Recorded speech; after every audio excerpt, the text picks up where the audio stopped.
আমার গৌর হরি আসার যেমন একটি মুখ্য কারণ ছিল, একটি গৌণ কারণ ছিল, সেই অনাদিরাদি গোবিন্দ যিনি, তারও আসার একটি মুখ্য কারণ ছিল, একটি গৌণ কারণ ছিল।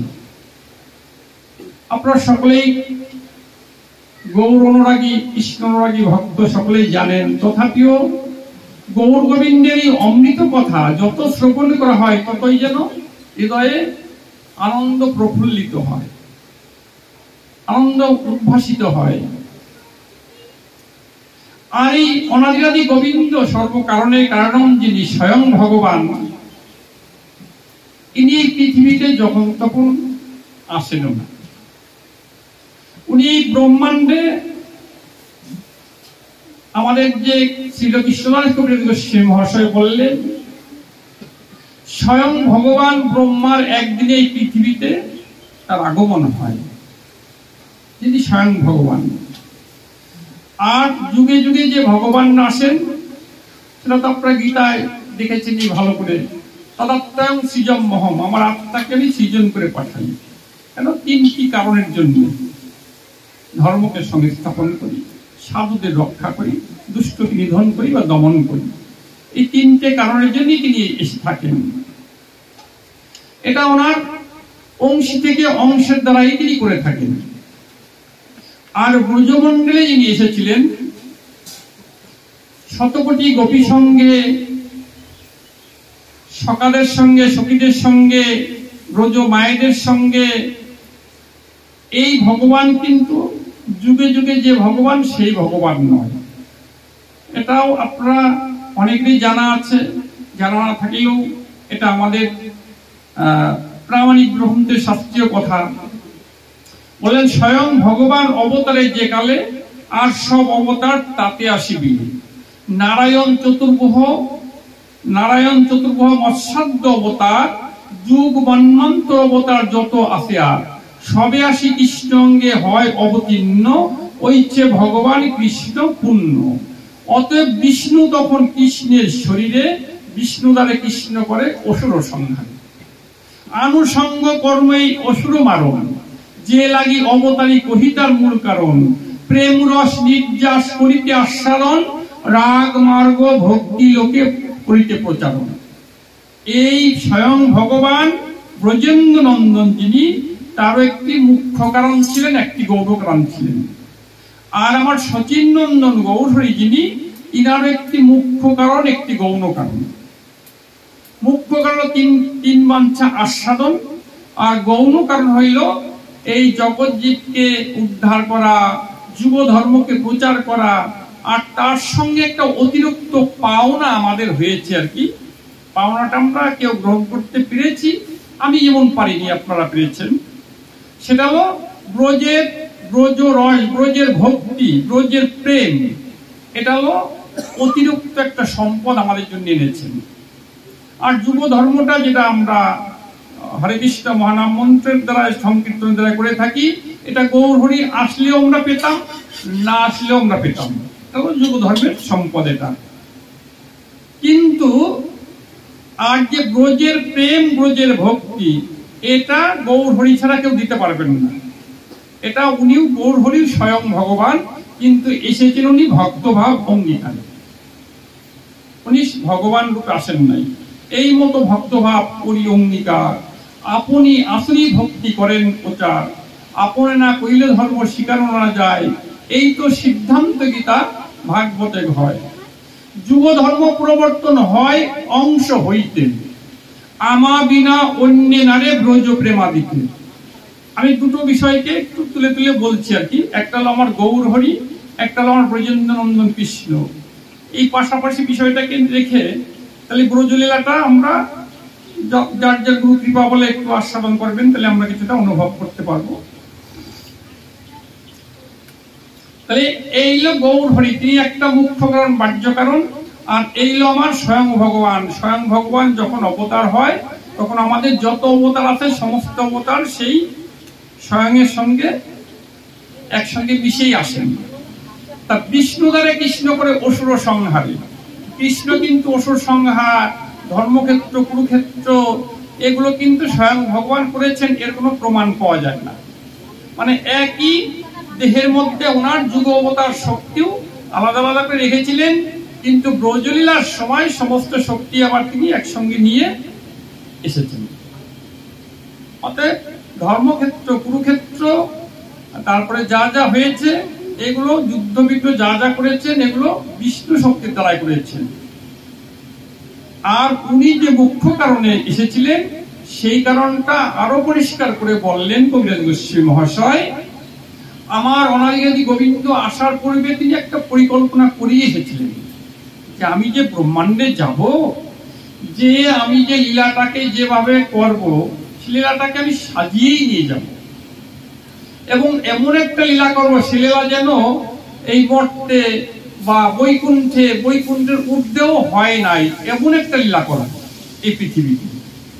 এই কথাগুলো কবিরাজ গোস্বামী বর্ণনা করেছেন যে বৈকুণ্ঠাতে নাহি যে লীলার প্রচার, শেষ লীলা করিব আমি মোর চমৎকার, মো বিষয়ে গোপীগণ উপপতি ভাবে, যোগমায়া করিবেন আপন প্রভাবে, আমিও না জানি তাহা না জানি গোপীগণ, দুহা রূপ গুণে দুহা মিলে মন, ধর্মছাড়ির আগে দহে পড়াই মিলন, কবে কভু মিলে কভু না মিলে দৈবের ঘটন। এই সব রস আমি করিব নির্যাস, এই দ্বারে করিব সর্বভক্তেরই প্রসাদ, ব্রজের নির্মল রাগ শুনি ভক্তগণ, রাগ মার্গে ছাড়ি ধর্মকর্ম, রাগ মার্গে ভজে যেন ছাড়ি ধর্মকর্ম। এই হলো ওনার মুখ্য কারণ। ব্রজের বৈকুণ্ঠেও হয় নাই, বৈকুণ্ঠের ঊর্ধ্বেও যে লীলা এই ব্রহ্মাণ্ডের মধ্যে হয় নাই, এমন একটা লীলা করবেন। কিভাবে করবেন না, লীলাটা করবেন মানে যোগমায়াকে আশ্রয় করবে। যোগমায়া কি অবস্থায় থাকবে না, কৃষ্ণে যেটা মনে মনে ভাববেন যোগমায়া বুঝতে পারবে। শতকোটি গোপীরা সখীরা রাধারানী যা মনে মনে ভাববেন আগে যোগমায়া জানতে পারবে, কিন্তু কৃষ্ণ মনে চাইলেই সেটা করতে পারবেন না। যোগমায়া যখন ঘটাবে তখনই ঘটবে, নচেত ঘটবে না। এইলো লীলার একটা মূল রহস্য। এইগুলো লীলার মূল রহস্য। তিনি স্বয়ং আসবেন, কিন্তু স্বয়ং উনি সম্পূর্ণ নয়, উনি যোগমায়াকে দিয়ে সবকিছু করাবেন। এই লীলার একটা মানে লীলা কৌশল আর কি। এমনি ভাবে শতকোটি গোপী সঙ্গে রাজবিলাস অশেষে বিশেষে যখন করছেন, তা আমার অনাদিরাদি গোবিন্দ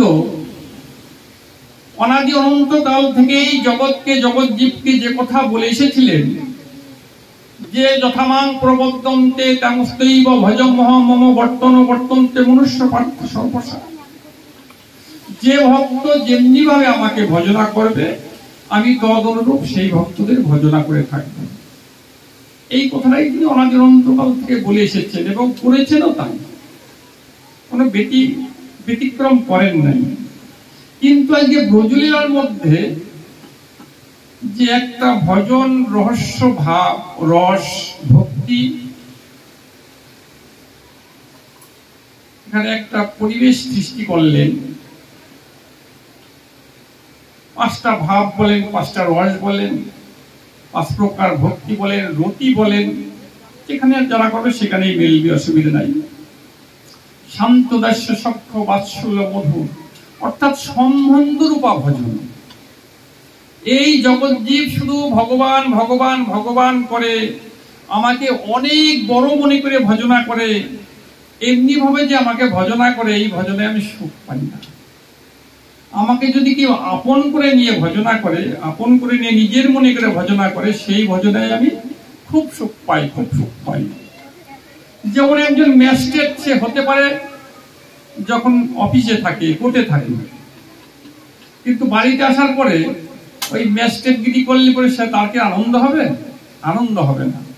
যখন নাতি পুতি ঘাড়ে উঠবে, বলে দাদু তুমি ঘোড়া হও, ম্যাজিস্ট্রেট হয়ে যাবে ঘোড়া, তখন হবে দাদুর আনন্দ। ম্যাজিস্ট্রেট ঘোড়া হয়ে যাবে, বড় অফিসার ঘোড়া সাজবে, তখন একটা আনন্দের সৃষ্টি হবে।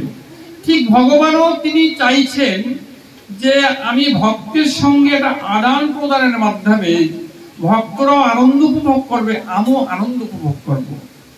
সত্যি আত্মবন্ধন ছাড়া আমরা যদি জাগতিক জগতে লক্ষ্য করি, আত্মবন্ধন প্রীতি ছাড়া মানুষের সঙ্গে আনন্দ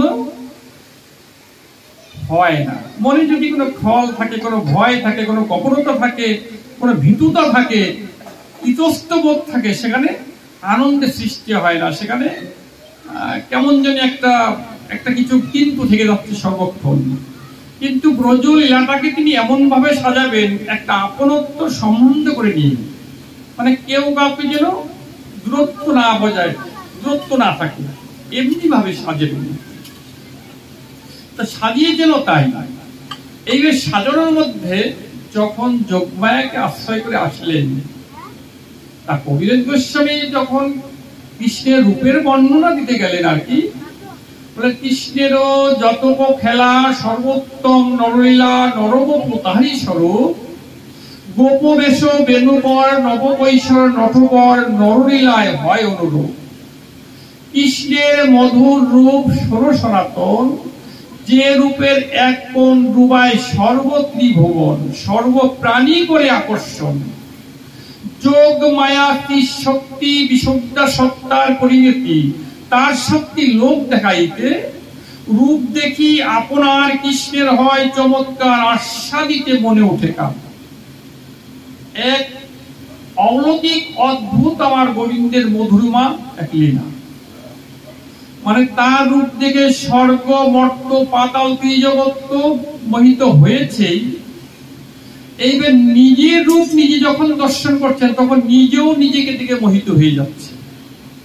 দর্পণাব্দে দেখি যদি আপনি মাধুরী, আস্বাদিতে লোভ হয় আস্বাদিতে নারী, প্রভু যদি ওই প্রেমের হইয়া আশ্রয়, তবে ওই প্রেমানন্দের অনুভব হয়।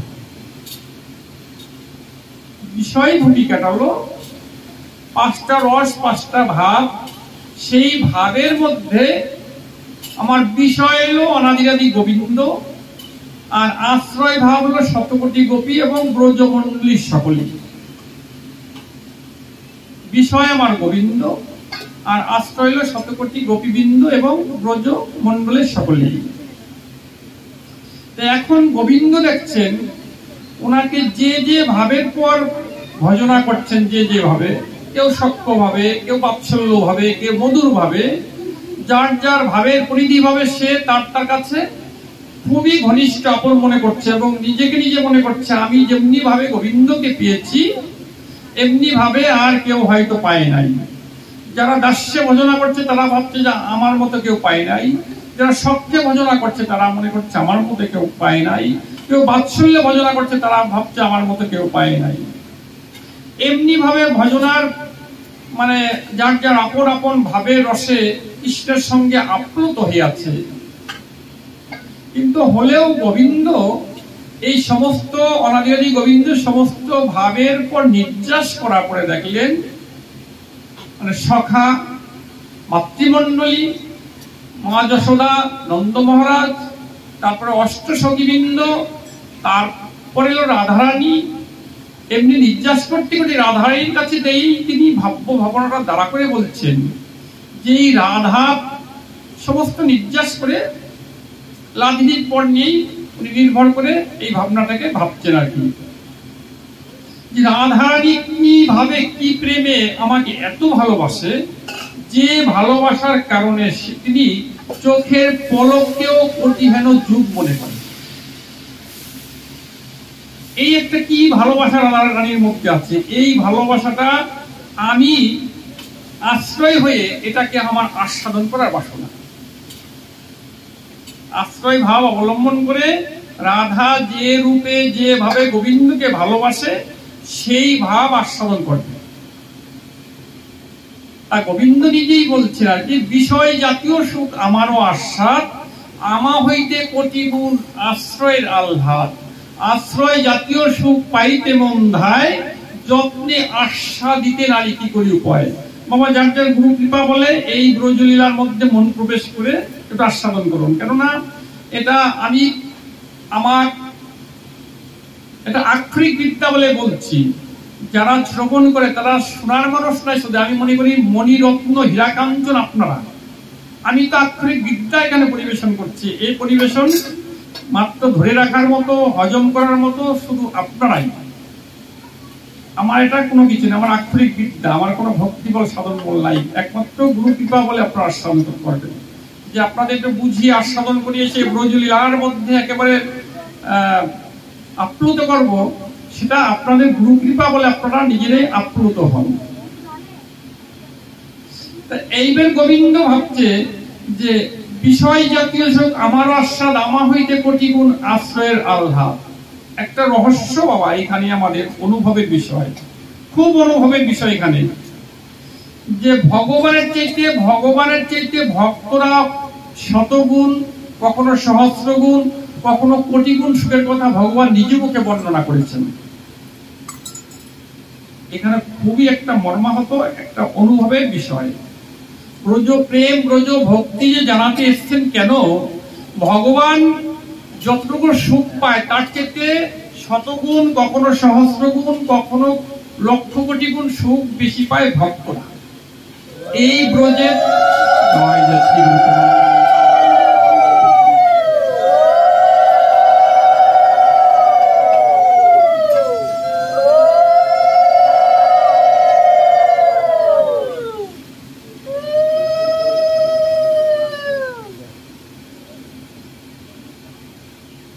তাই আমার অনাদিরাদি গোবিন্দ ওই আস্বাদনীয় যে বিষয়টা জেগেছিল সেটাকে উনি 3 ভাগে বিভক্ত করলেন আর কি।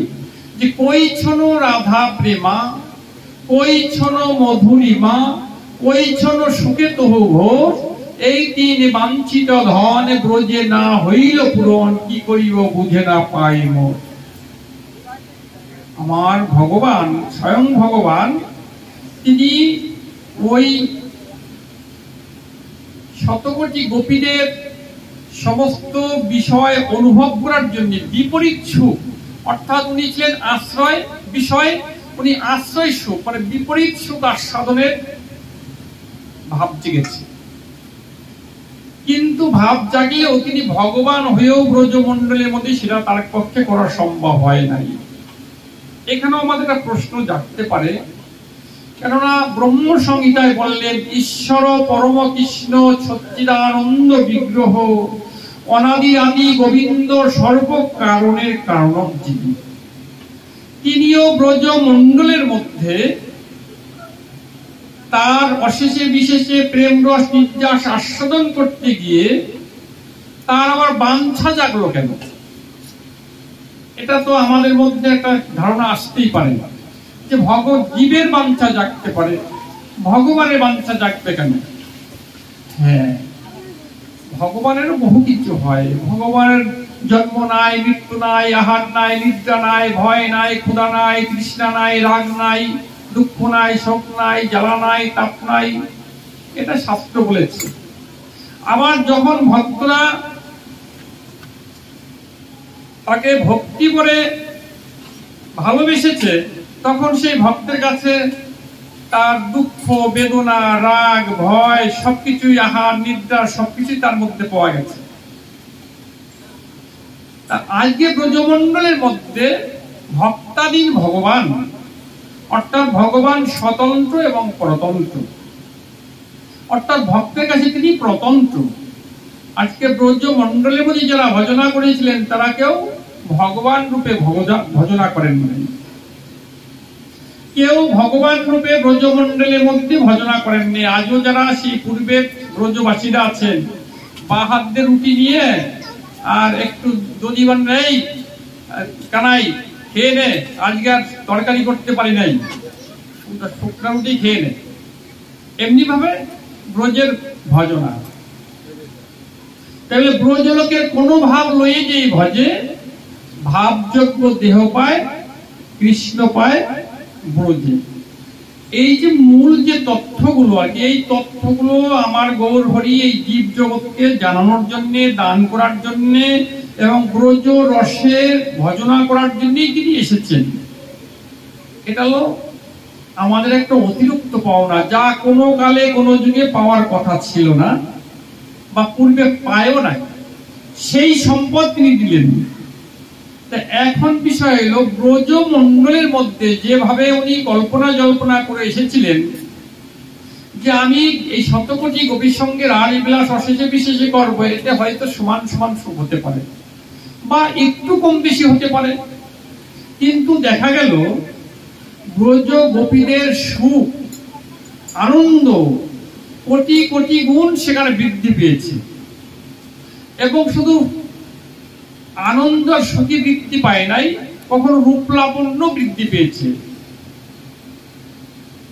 মানে গোপিকা দর্শনে কৃষ্ণের যে আনন্দ হয় তা হইতে কোটি গুণ গোপী আস্বাদ হয়, কোটি গুণ বেশি সুখ গোপীরা কখনো কখনো পেয়েছে। আচ্ছা, কৃষ্ণের মাধুর্য দেখি শোভাবাড়ি যত, গোপী মাধুর্য বাড়ির আবার শোভাবাড়ি তত। এক অভিনব একটা বাস্তব রহস্যময় লীলা আর কি। এটা আজও ব্রজবাসী গুরুচরণ আশ্রয় করে যারা এই ভজন জগতের মধ্যে আছেন, অতীব আপন গোপন কথা না বলিও যথাযথা আপনা আপনা হয়ে সাবধান। এই ভজন রহস্য কিন্তু অতীব অতীব নিগূঢ় বিষয়। মানে বর্তমান কলা খুব ভালো, কিন্তু ছুলে বিক্রি করার অনুমতি নাই জগতে। ছুলে বিক্রি করলে তার কোনো মূল্য নাই। অতএব কহি কিছু করিয়া নিঘুর, বুঝিবে রসিক ভক্ত না বুঝিবে মুখ, হৃদয়ে ধৈর্যে চৈতন্য নিত্যানন্দ, তবে এই সব সিদ্ধান্তে সে পাইবে আনন্দ। এই সব সিদ্ধান্ত রস অমৃত পল্লব, ভক্তজন কোকিলে সর্বদা পল্লব। অভক্তে রুষ্টে রিখে না হয় প্রবেশ, তবে চিত্তে হয় মোর আনন্দ বিশেষ। যে লাগি কহিতে ভয় সে যদি না জানে, ইহা বই কিবা সুখ আছে ত্রিভুবনে। এই ভজনে যে গোবিন্দ সেবায় যে সুখ, এর চেয়ে সুখ আর পৃথিবীতে কোথাও নাই।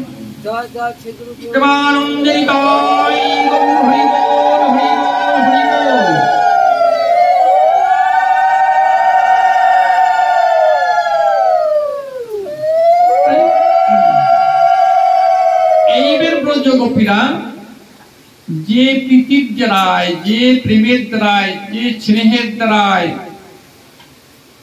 কুলধর্ম, লোক ধর্ম, বেদ ধর্ম, দেহ ধর্ম, কর্ম, লজ্জা, ধৈর্য, দেহ সুখ, আত্মসুখ, মর্ম, দুর্তের্য, আর্য পথ, পরিজন, এইভাবে যখন গোবিন্দকে ভালোবাসলেন, সেবা দিলেন, এই ভালোবাসার বিনিময়ে গোবিন্দের দুয়ার মতো আর পুঁজিপটা কিছু ছিল না। গোবিন্দের কোনো পুঁজিপটা ছিল না। লোক ধর্ম, বেদ ধর্ম, দেহ ধর্ম, কর্ম, লজ্জা, ধৈর্য, দেহ সুখ, আত্মসুখ, মর্ম, দুর্তের্য, আর্যপথ, নিজ পরিজন, স্বজনে করায় যত তারণ ভর্ষণ, সর্বত্যাগ করি করে কৃষ্ণের সেবন। ইহাকে কহিয়ে কৃষ্ণের দৃঢ় অনুরাগ, সত্য ধৌত বস্ত্রে নাহি কোনো দাগ। অতএব কাম প্রেম বহুত অন্তর, কাম অন্ধতম, প্রেম নির্মল ভাস্কর। অতএব গোপীগণের নাহি কাম গন্ধ, কৃষ্ণ সুখ হেতু মাত্র সম্বন্ধ। ব্রজের কথা, মুখস্থ কথা বলা যায়। এইখানে গুরু কৃপা ছাড়া, মহাত্রী কৃপা ছাড়া যাওয়া যায়। আর এই সম্পদ যারা একবার অধিকার লাভ করেছে, এই সম্পদ যারা একবার পেয়েছেন, তারা এহ জগতের কোনো কিছু তারা চায় না। তাদের এহ জগতের আর কোনো কিছুই ভালো লাগে না।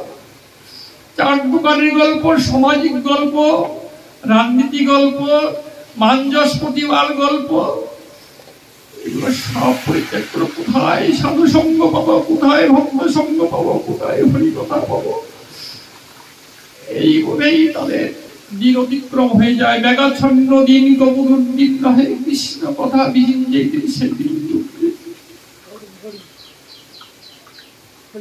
শনিবার মঙ্গল খারাপ দিন নয়, অমাবস্যা পূর্ণিমা খারাপ দিন নয়, মেঘাচ্ছন্ন দিনও খারাপ দিন নয়। যদি সাধু সঙ্গ ভক্ত সঙ্গ হয়, সেই দিনে সবচেয়ে বড় খারাপ দিন কাদের কাছে না? কৃষ্ণ ভক্তের কাছে, গৌর ভক্তদের কাছে খারাপ দিন। দুঃখ মধ্যে কোন দুঃখ হয় এগুলো তো কৃষ্ণ ভক্ত বিরহ বিনে দুঃখ, যারা ভক্ত ভক্ত বিহে হৃদয় সর্বক্ষ।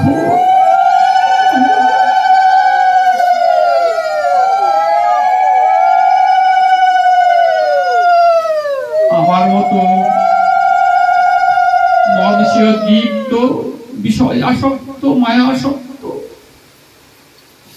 যখন আপনাদের মতো ভক্ত দর্শন করি তখনই মুখ বলা দিয়ে পাখির মতো দুই একটি কথা হৃদয়ের মধ্যে স্ফুরিত হয়। আবার যখন সেই সংসারে ডুবে যাই, গঙ্গা স্নান করতে গেলে মোষ, গরু, ছাগল, ভেড়া বা এমনকি মানুষ স্নান করার সময় মাছিগুলো পড়তে ঘোরাফেরা করে, স্নান করা হয়ে গেলে আবার গায়ে লেগে যায়। আর কলির বাতাসও খুব দূষণ বাবা, কেউ একটু সতর্ক হয়ে চলতে গেলেও থাকা যাচ্ছে না। বিভিন্ন বাতাসের দূষণে এমনি তো কলুষিত হৃদয়, কাম কামনা হৃদয়। মহাপ্রভু তো মাত্র এই 540 বছর হয়তো হয়েছে অনুমান। কত জন্ম মানব জন্ম পেয়েছি, আর কত জন্মের কামনা বাসনার বোঝা হৃদয়ের মধ্যে বহন করে চলছি। এর তো কোনো সীমাবদ্ধ নাই। মানুষের আয়ুর একটা সীমাবদ্ধ করে দিয়েছেন, যেগুলো যুগের মানুষের আয়ু 100 বছর, সাধনার দ্বারাই 10 বছর 20 বছর একদম বেশি বাঁচলো, সেটা কোনো বিষয় নাই। তাই এর মধ্যে সীমাবদ্ধ, কেউ 100, কেউ 80, কেউ 50, কেউ 60, কেউ গর্ভে বিনাশ।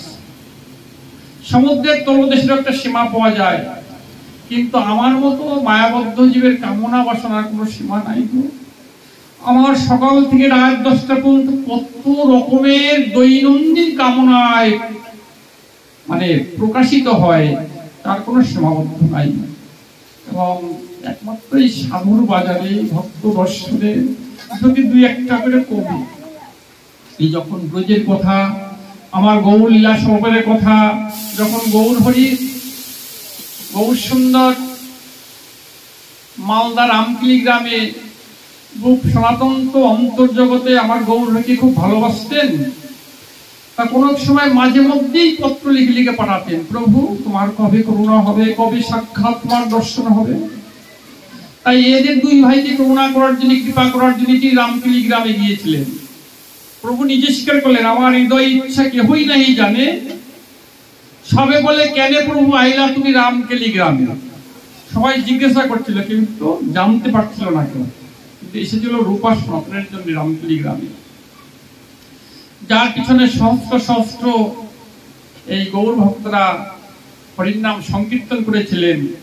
তা হোসেন শাহর কাছে মানে আর্জি করলেন, তোমার এই মালদায় সংকীর্তন হচ্ছে, হরির নামে হরিয়ানি মানে হিন্দুয়ানি নাম সংকীর্তন হচ্ছে, তুমি এগুলো বন্ধ করো, অতি সত্ত্বর বন্ধ করাও। তখন হোসেন শাহ একটু থেমে আছে। যারা রাজদাদা প্রধানমন্ত্রী, মুখ্যমন্ত্রী হয়, তারা তো সামান্য ব্যক্তিরা হয় না। বলে হাজার হাজার মানুষ হিন্দুয়ানি করছে, হরির নাম করছে, হেই হেই ধেই ধেই করছে, ঘোল করতল বাজাচ্ছে, এগুলো তোমার এখানে হচ্ছে, এগুলো বন্ধ করো। তো বলছে আচ্ছা, এই যে উনার পিছনে যে হাজার হাজার লোক এসেছে, ওই গৌর হরি কি ওদের কি মায়না দেয়? বলে না না, মায়না দেয় না। যার পিছে বিনামূল্যে হাজার লক্ষ লোক ধায়, সে কোনোদিন সাধারণ মানব নয়, সে কোনো পীর পয়গম্বর হয়। ওদের যে ভাষা, পীর পয়গম্বর হয়। কেননা কথায় কথা এসে যায় আর কি, একটু মনশিক্ষার কথা বলি আবার। এই সাধুগুরু বৈষ্ণব, আমার এই কাকা বাবু বলছিলেন যে ব্রজলীলা বর্তমান, আমার এই লীলা অনুমান নাই, বর্তমান লীলা, সাধন ভঞ্জন বর্তমান ভক্তের কাছে, কোনো অনুমানের কিছু নাই। যাকে আভ্যন্তরিক অনেক গভীর বিষয়, সেটা ঘরোয়াভাবে আলোচনা হয়, সেগুলো এগুলো সমাবেশে এসে গেছে, যে কথা বলে ফেললাম। যাক যাক, তা এটা আমাদের একটা মূল সিদ্ধান্ত, মূল বিষয় আমরা জানতে পারি। নারদ মুনির কাছে বলেছিলেন, নাহং তিষ্ঠামি বৈকুণ্ঠে যোগিনাং হৃদয়ে নচ মদ ভক্ত যত্র গায়ন্তি তত্র তিষ্ঠামি নারদ। ভাগবতের একটা কলমের মধ্যে পাওয়া যায়, সাধব হৃদয়ং মহর্যং সাধনাং হৃদয় অন্তঃ মদনক্তে না জানতি নাহং তেভ্যা মনাকুপি। তারপরে আরেকটা কাব্যের মধ্যে ভবদিদা ভাগবতা স্থিতি কথা স্বয়ং প্রভু তীর্থি কুর্বন্তি তীর্থানি সন্তস্থান গদাভিতা। মানে ভগবান সর্বদাই ভক্তদের মধ্যে বর্তমান। এই কথাটা বলার জন্য এই তিনটে শ্লোক কাব্যের মধ্যে একই প্রকার অর্থ। যখন আমার ব্রজ ছেড়ে মথুরায় এসে দুরাচার কংসকে নিধন করে যদু বংশরা, যদুকুলরা বিভিন্ন জায়গায় ছিল, তাদের আনয়ন করে তাদের পুণ্য বসতি দিয়ে এইবার আমার কৃষ্ণ খুব ধীর স্থির হয়েছে, আর কোনো ভয় নাই এখন। এমনি অবস্থার মধ্যে ওনার সেই ব্রজের গোপীদের কথা, সখীদের কথা, সখাদের কথা, মায়ের কথা, সাধারণীর কথা এমনি ভাবে মনের ভিতর যখন উঠেছে, তখন ওনার নয়ন ধারা বিগলিত হয়ে, বক্ষ প্লাবিত হয়ে, মানে গলিত গলিত হয়ে গেছে আমার কৃষ্ণ। দর্শন করলেন কে? উদ্ধব। দ্বিতীয় কলেবরের মতো ছিলেন উদ্ধব। কৃষ্ণের যেমন চেহারা ছিলেন, উদ্ধবেরও তেমনই চেহারা ছিলেন। শুধু তাই নয়, কৃষ্ণ যেখানে উপস্থিত হতে না পারতেন, সেটা স্বরাষ্ট্র মন্ত্রী হিসেবে সেটা উদ্ধব সে কাজ করতেন। উদ্ধব আজ আমার গোবিন্দের এই নয়ন ধারা বক্ষ প্লাবিত হওয়া দেখে, এটা এমন দৃশ্য পূর্বে উদ্ধব কোনোদিনও দেখে না। এমন দৃশ্য পূর্বে দেখে নাই। এতদিন তো খুব সবসময় চঞ্চল গতি, রণকৌশল, কিভাবে কি করবেন এটি ভাবছিলেন। কিন্তু আজকে আমার সেই গোবিন্দের অশ্রুসিক্ত নয়ন বক্ষ প্লাবিত হয়ে যেন নয়ন ধারায় নয়ন গঙ্গা যেমন এমন ভাবে প্রবাহিত হচ্ছে, এই জন্য আর কোনো বিরাম নাই। পাশে দাঁড়িয়ে বলছে, প্রভু যার জন্য জগৎ কাঁদে, প্রভু তুমি কাঁদো কার জন্য? তুমি কার জন্য কাঁদো প্রভু?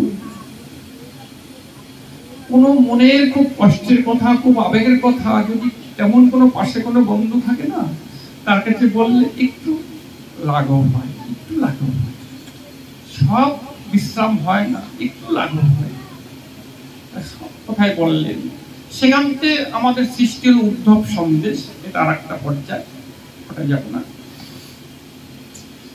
যাই হোক, এইবার ব্রজের মধ্যে আমার অনাদিরাদি গোবিন্দ, তাহলে এইখানে যে কথাটা মূল কথা ফিরে যাচ্ছিলাম, মানে বলতে যাচ্ছিলাম, একমাত্র ভক্ত চরণকে ভজনা করলেই আমার গোবিন্দ সুখী হয়। এটা গোপী প্রেমামৃতে বিভিন্ন শাস্ত্রের মধ্যে গোবিন্দ বলেছেন, যে মে ভক্তজনা পার্থ ন মে ভক্তশ্চ তেজনা মদ ভক্তশ্চ চ ভক্তা ইষ্টেতে মে ভক্ততমামিতা। বলেন, হে অর্জুন, আমাকে যারা ভজনা করে তারা আমার ভক্ত নয়। এই মূল জায়গাগুলো আমার খুব হৃদয়ের মধ্যে জেগে ওঠে আর কি। আমি জানি না কেন, হয়তো আমি সেটা করতে পারি না, কোনো ভক্তকে আমি ভালোবাসতে পারিনি, আর পারবো কিনা জানি না। আমার কোনো যোগ্যতা নাই গো, আমার কোনো গুণ নাই। তা বললেন, হে, আমাকে যারা ভজনা করে তারা আমার ভক্ত নয়, আমার ভক্তকে যারা ভজনা করে তারা আমার খুব শ্রেষ্ঠ ভক্ত।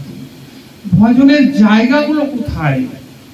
ভজনের জায়গাগুলো একটু লক্ষ্য করলে দেখা যায়, ভক্তকে ভালোবাসলে আমার গোবিন্দকে ভালোবাসা হয়, ভক্তকে সেবা করলে আমার গোবিন্দকে সেবা করা হয়। আমরা অনেক সময় অনেকভাবে নিজেকে নিজে গর্বিত করি যে আমি সেবা পূজা বা বিভিন্ন কিছু করি, কিন্তু দেখা গেল সাধু সঙ্গে আমি যাই না, আমি নিজে নিজে গীতা পড়ি, ভাগবত পড়ি, বা কোনো বেশ কিছু করি, বা অনেক কিছু করি ঘরের মধ্যে, নিজেকে নিজে হয়তো আত্মগর্বে ভরেও যায় মন, কিন্তু এই আত্মগর্বের কাছে আমার গোবিন্দের কোনো ভক্ত বলে স্বীকৃতি তিনি দেন না। আমি ভক্তকে ভালোবাসবো না, ভগবানকে ভালোবাসবো, এমন কোন স্বীকৃতি ভগবান দেন নাই তিনি আমার ভক্ত। আমাকে যারা ভালোবাসে তিনি আমার ভক্ত, এই স্বীকৃতি ভগবান দেন নাই। ভগবান স্বীকৃতি দিয়েছেন আমার ভক্তকে যারা ভালোবাসে তিনি আমার ভক্ত, তিনি আমার শ্রেষ্ঠ ভক্ত, এই স্বীকৃতি দিয়েছেন। আর ভক্তকে ভালোবাসলে ভগবানকে ভালোবাসা হয়। না হম তিষ্ঠামি বৈকুণ্ঠে, কথা বলে বৈকুণ্ঠে থাকি না, যোগীদের যোগে থাকি না, মুনির মনে থাকি না, ধ্যানীর ধ্যানে থাকি না, মদ ভক্ত যত্র গায়ন্তি তত্র তিষ্ঠামি নারদ। তাহলে আজকে আমরা যার গৃহে এসেছি আমরা তার গৃহ মনে করতে পারি না। আজকে মনে করি যে ভক্তপ্রবর জয়ের গৃহে এসেছি, কিন্তু জয়ের গৃহ নাই। আজকে সাধুগুরু বৈষ্ণবের যেখানে হয় আগমন, সেই স্থানটি হয় নব বৃন্দাবন। এই নব বৃন্দাবনে পরিণত হয়েছে আজকে, এটা নব বৃন্দাবন। আর গোবিন্দ কি নিজেই স্বীকার করলেন যে যেখানে আমার লীলা কথা, আমার গুণ কথা, আমার মাধুর্য, রূপ মাধুর্য, প্রেম মাধুর্য, লীলা মাধুর্য, বেণু মাধুর্য, এই মাধুর্যমৃত কথা হয়, সেখানে সর্বপ্রথম আমি আর আমার প্রাণ প্রিয়সী রাধারানীকে নিয়ে সর্বপ্রথম আমি সেখানে উপস্থিত হই। তো বাবা, আমাদের কৃষ্ণ কথা বহু প্রকার আছে। চারি বেদ, ষড়দর্শন, 14 শাস্ত্র, 18 পুরাণ, নবলক্ষ গ্রন্থ। কিন্তু ভক্ত নির্যাস করতে গেলে বহু ভক্ত আছে, কিন্তু ভক্ত আখ্যা ব্রজমণ্ডলের বাইরে ভক্ত আখ্যা কেউ পায় নাই। ব্রজমণ্ডলের বাইরে কেউ ভক্ত আখ্যা পায় নাই। দেখেছেন তো, শুনেছেন তো বহুবার। একটু ভক্ত পদরেণু দিয়েছিল কে? শিরোপীড়া কার হয়েছিল? ব্রজমণ্ডলের বাইরে কোন ভক্ত ধুলি পাওয়া যায় নাই। নারদ মুনি যার লোমকূপ দ্বারা কৃষ্ণ নাম স্ফুরিত হয়, তিনিও ভাবলেন না একবার আমি তো একজন ভক্ত হতে পারি, তাহলে আমার একটু চরণ ধুলি দিয়ে গোবিন্দ শিল্পীরা সারিয়ে দিই। তাহলে ভক্ত আখ্যা আমরা জগৎকে দিতে পারি, কিন্তু ভক্ত প্রকৃত ভাবে যদি ভক্ত আখ্যা দিতে হয়, ব্রজমণ্ডলের বাইরের ভক্ত একজনও ভক্ত আখ্যা পায় না। তাহলে ভক্ত কত শুদ্ধ, কত শ্রেষ্ঠ, কত কৃষ্ণ অনুরাগী। বহু ভক্তের কথা, ধ্রুব, প্রহ্লাদ, বহু রাম আর হনুমান, বহু ভক্ত আমরা আখ্যা দিয়ে থাকি, কিন্তু ব্রজমণ্ডলের মধ্যে যারা ব্রজমণ্ডলের অন্যায় প্রকৃত ভক্ত। আর কারা ভক্ত? ব্রজ ভাবে ভজে যারা, কৃষ্ণ প্রাপ্তি হয় তারা। ব্রজ ভাবে যারা ভজনা করে, একমাত্র পরিপূর্ণ কৃষ্ণ প্রাপ্তি তারাই হয়। এই ব্রজমণ্ডলের মধ্যে ব্রজ গোপিকারা যেভাবে ভজনা করলেন, তখন আমার গোবিন্দ নিজ মুখে প্রকাশ করলেন, না পারয় হহং নিরবুদ্ধ সংযোজন সাধনা কীর্তন বিবুধং সবিব যা মাবজন দুর্জয় গৃহ শৃঙ্খলা। এই গোপীগণ, তোমরা যে এই কঠিন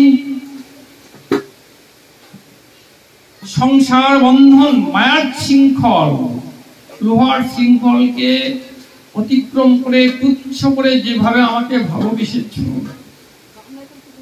এই ভালোবাসার প্রতিদান আমি দিতে পারলাম না। না পারায় হহং নিরবদ্ধ সংযোজন। আমি দেবতাদের আয়ু দিয়েও আমি তোমাদের ঋণ শোধ করতে পারবো না, ভগবান নিজে মুখে বললেন। কি হলো? কৃষ্ণের প্রতিজ্ঞা এক সর্বকাল হইতে, যে দইতে ভজে কৃষ্ণ তারে ভজে তৈছে। সে প্রতিজ্ঞা ভঙ্গ হইল গোপিকার ভজনে, তাহার প্রমাণ কৃষ্ণ শ্রীমুখ বচন। আজকে ভগবান নিজে স্বীকার করলেন, হে ব্রজে গোপীগণ, তোমরা যেভাবে ভজনা করেছো তদ অনুরূপ আমি ভজনা করতে পারলাম না, আমি তোমাদের কাছে ঋণী হয়ে গেলাম। এইবার যদি আমরা বলি, এটা ভাগবতে বলেছে, কৃষ্ণ প্রাপ্তির উপায় বহুবিধ হয়, কৃষ্ণ প্রাপ্তির তারতম্য বহুত আচয়, যার যেই ভাব সেই সর্ব উত্তম, তটস্থ বিচারিলে আসে তর্তম। পূর্ব পূর্ব রসের গুণ পরে পরে হয়, 2-3 গণনে পঞ্চ পর্যন্ত বাড়ায়, গুণাধিক্য সারাধিক্য বাড়ে প্রতি রসে, শান্ত দাস্য সক্ষ বাৎসল্য রস মধুরেতে বইছে, আকাশাদি গুঞ্জন পরপর হতে 2-3 গণনে বাড়ে পঞ্চ পৃথিবীতে। পরিপূর্ণ কৃষ্ণ প্রাপ্তি এই প্রেমা হইতে, এই প্রেমে বশ কৃষ্ণ কহে ভাগবতে, এই প্রেমের অনুরূপ না পারে ভজিতে, অতএব ঋণী কৃষ্ণ কহে ভাগবতে। এটাই গৌর হরি বল, হরি বল, হরি বল।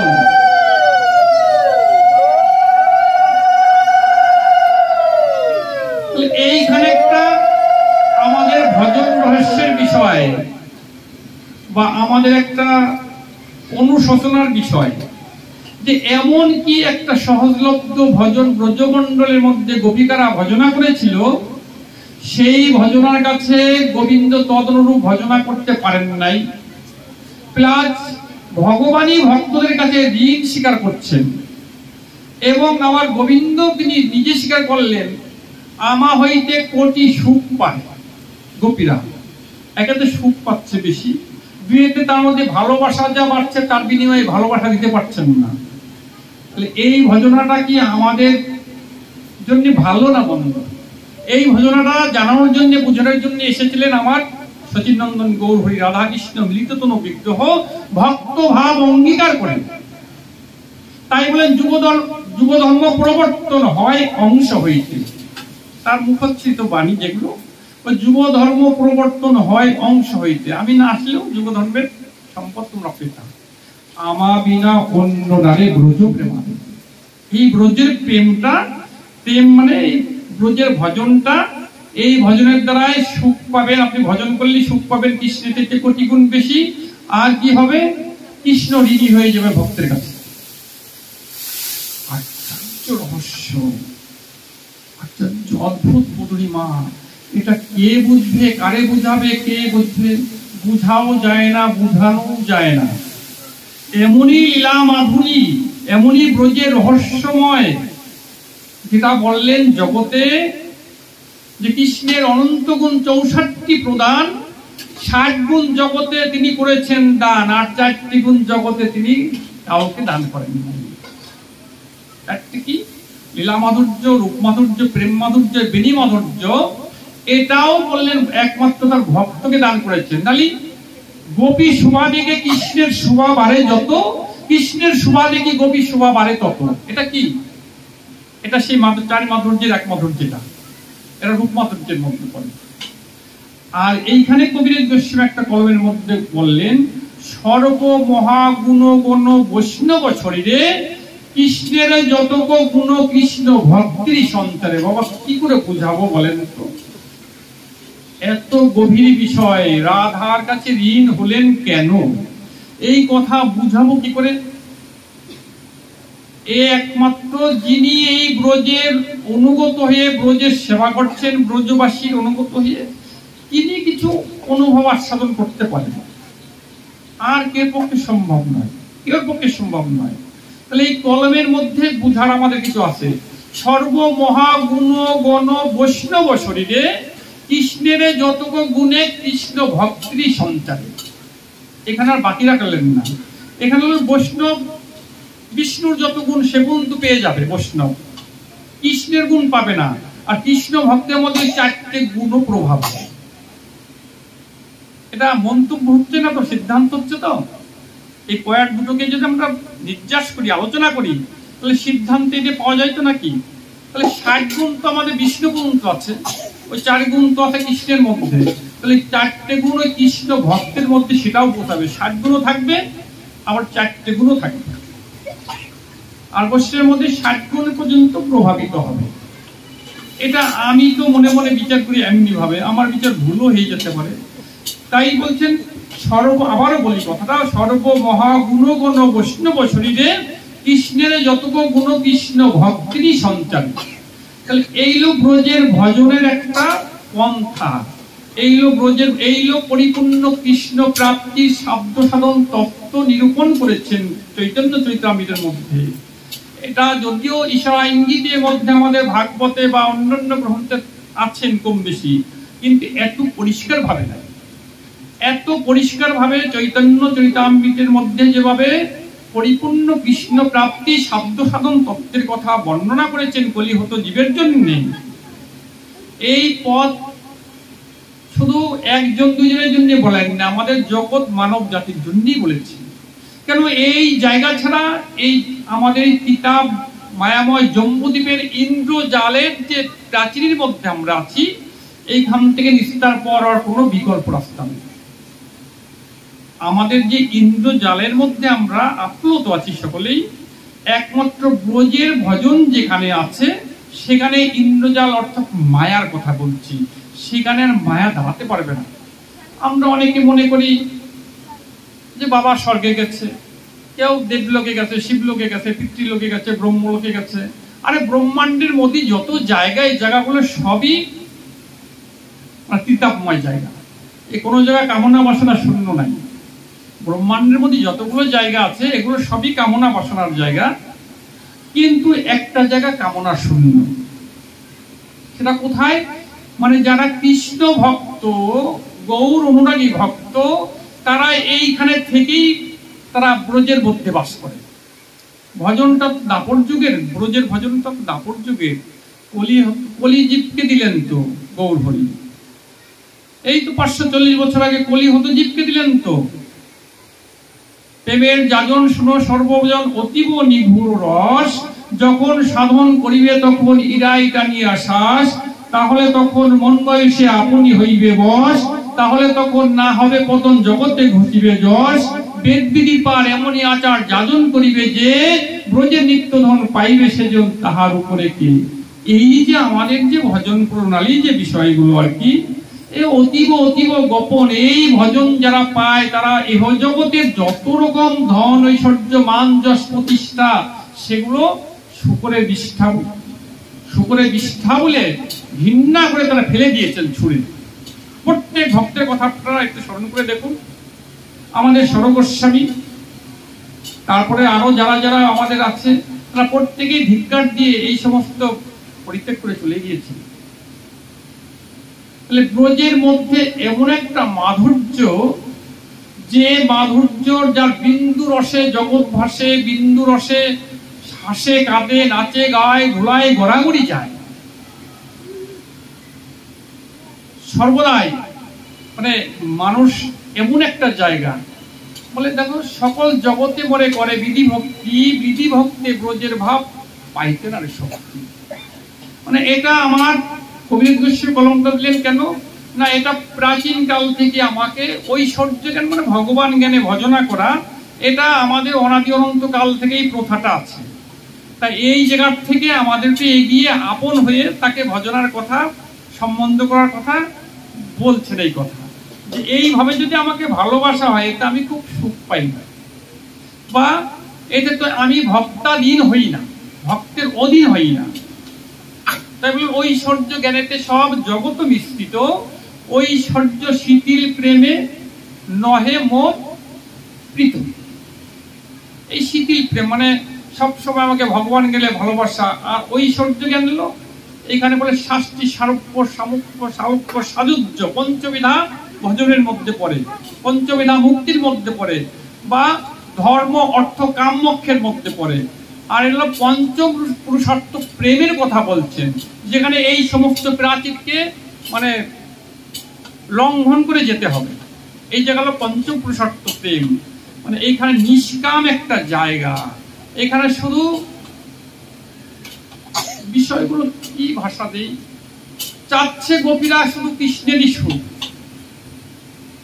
অন্য কিছু তাদের সুখের জন্য তারা যায় না। তারা যে ভূষণ করেছেন, তারা যে বিভিন্ন অলংকার করেছেন, সেটাও তাদের জন্য করেন নাই, সেটাও গোবিন্দ দর্শন করে সুখ পাবেন সেজন্য করেছেন। কিন্তু ব্রজের প্রেমটা, ব্রজের ভালোবাসাটা, ব্রজের ভজনটার এক অদ্ভুত মধুরিমা। মানে যাকে সুখের জন্য কামনা করছেন, সেখান থেকে তার শতগুণ কখনো সহস্রগুণ সুখ বৃদ্ধি হয়ে তার কাছে ফিরে আসে। এইগুলো ব্রজের একটা অলৌকিক অদ্ভুত লীলা মাধুর্যের দৃষ্টান্ত সিদ্ধান্তগুলো কবিরাজ গোস্বামী ধরেছেন, যেখানে সেখানে ধরেছেন এইগুলো। আর আরেকটা বিষয়, সেটা হলো একটু বোঝা যাবে, যদিও বৈষ্ণব কবিরাজ গোস্বামী বলেন বোঝা যায় না। যার চিত্তে হয় কৃষ্ণ প্রেমের উদয়, তার কি আবাক্য মুদ্রা বিজ্ঞে না বোঝায়। কবিরাজ গোস্বামী কলমটা দিয়েছেন, তার চলন বলন কথাবার্তা বোঝা যায় না, কিন্তু একটা জায়গা বোঝা যায়। কি বোঝা যায় বলুন তো? না না, এই যে গোবিন্দের সাথে একটা ভালোবাসা হওয়া, একটা বিরহের সৃষ্টি হয়। ভালোবাসা ছাড়া বিরহ হয় না, আর বিরহ হওয়া মানে ভালোবাসা হয়েছে মনে করতে হবে। মানে বিরহ দেখলে পরে ভাবতে হবে যে গোবিন্দের সাথে কোনো ভালোবাসা হয়েছে। আর ব্রজের যত রকম মানে ভজন, সমস্ত ভজনের মধ্যে বিরহেতে ভরপুর, বিরহের মধ্যে গোবিন্দ বাধা। এও একটা রহস্যময় বিষয়।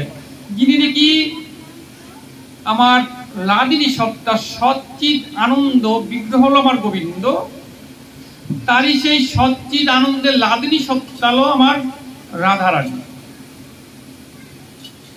কিন্তু দেখা যাচ্ছে রাধারানীর মধ্যেও সেই শত বৎসরের বিরহ, বিরহের মধ্যে গোবিন্দ প্রাপ্ত সর্বক্ষণ, বিরহের মধ্যে দর্শন, বিরহের মধ্যে মিলন, বিরহের মধ্যে সর্বদাই যদি একটা আনন্দ। এই কলমগুলো আমার কবি গোস্বামী দিয়েছেন যে বাহ্যে বিষয় জ্বালা হয়, ভিতরে আনন্দময় কৃষ্ণ প্রেমের অদ্ভুত চরিত।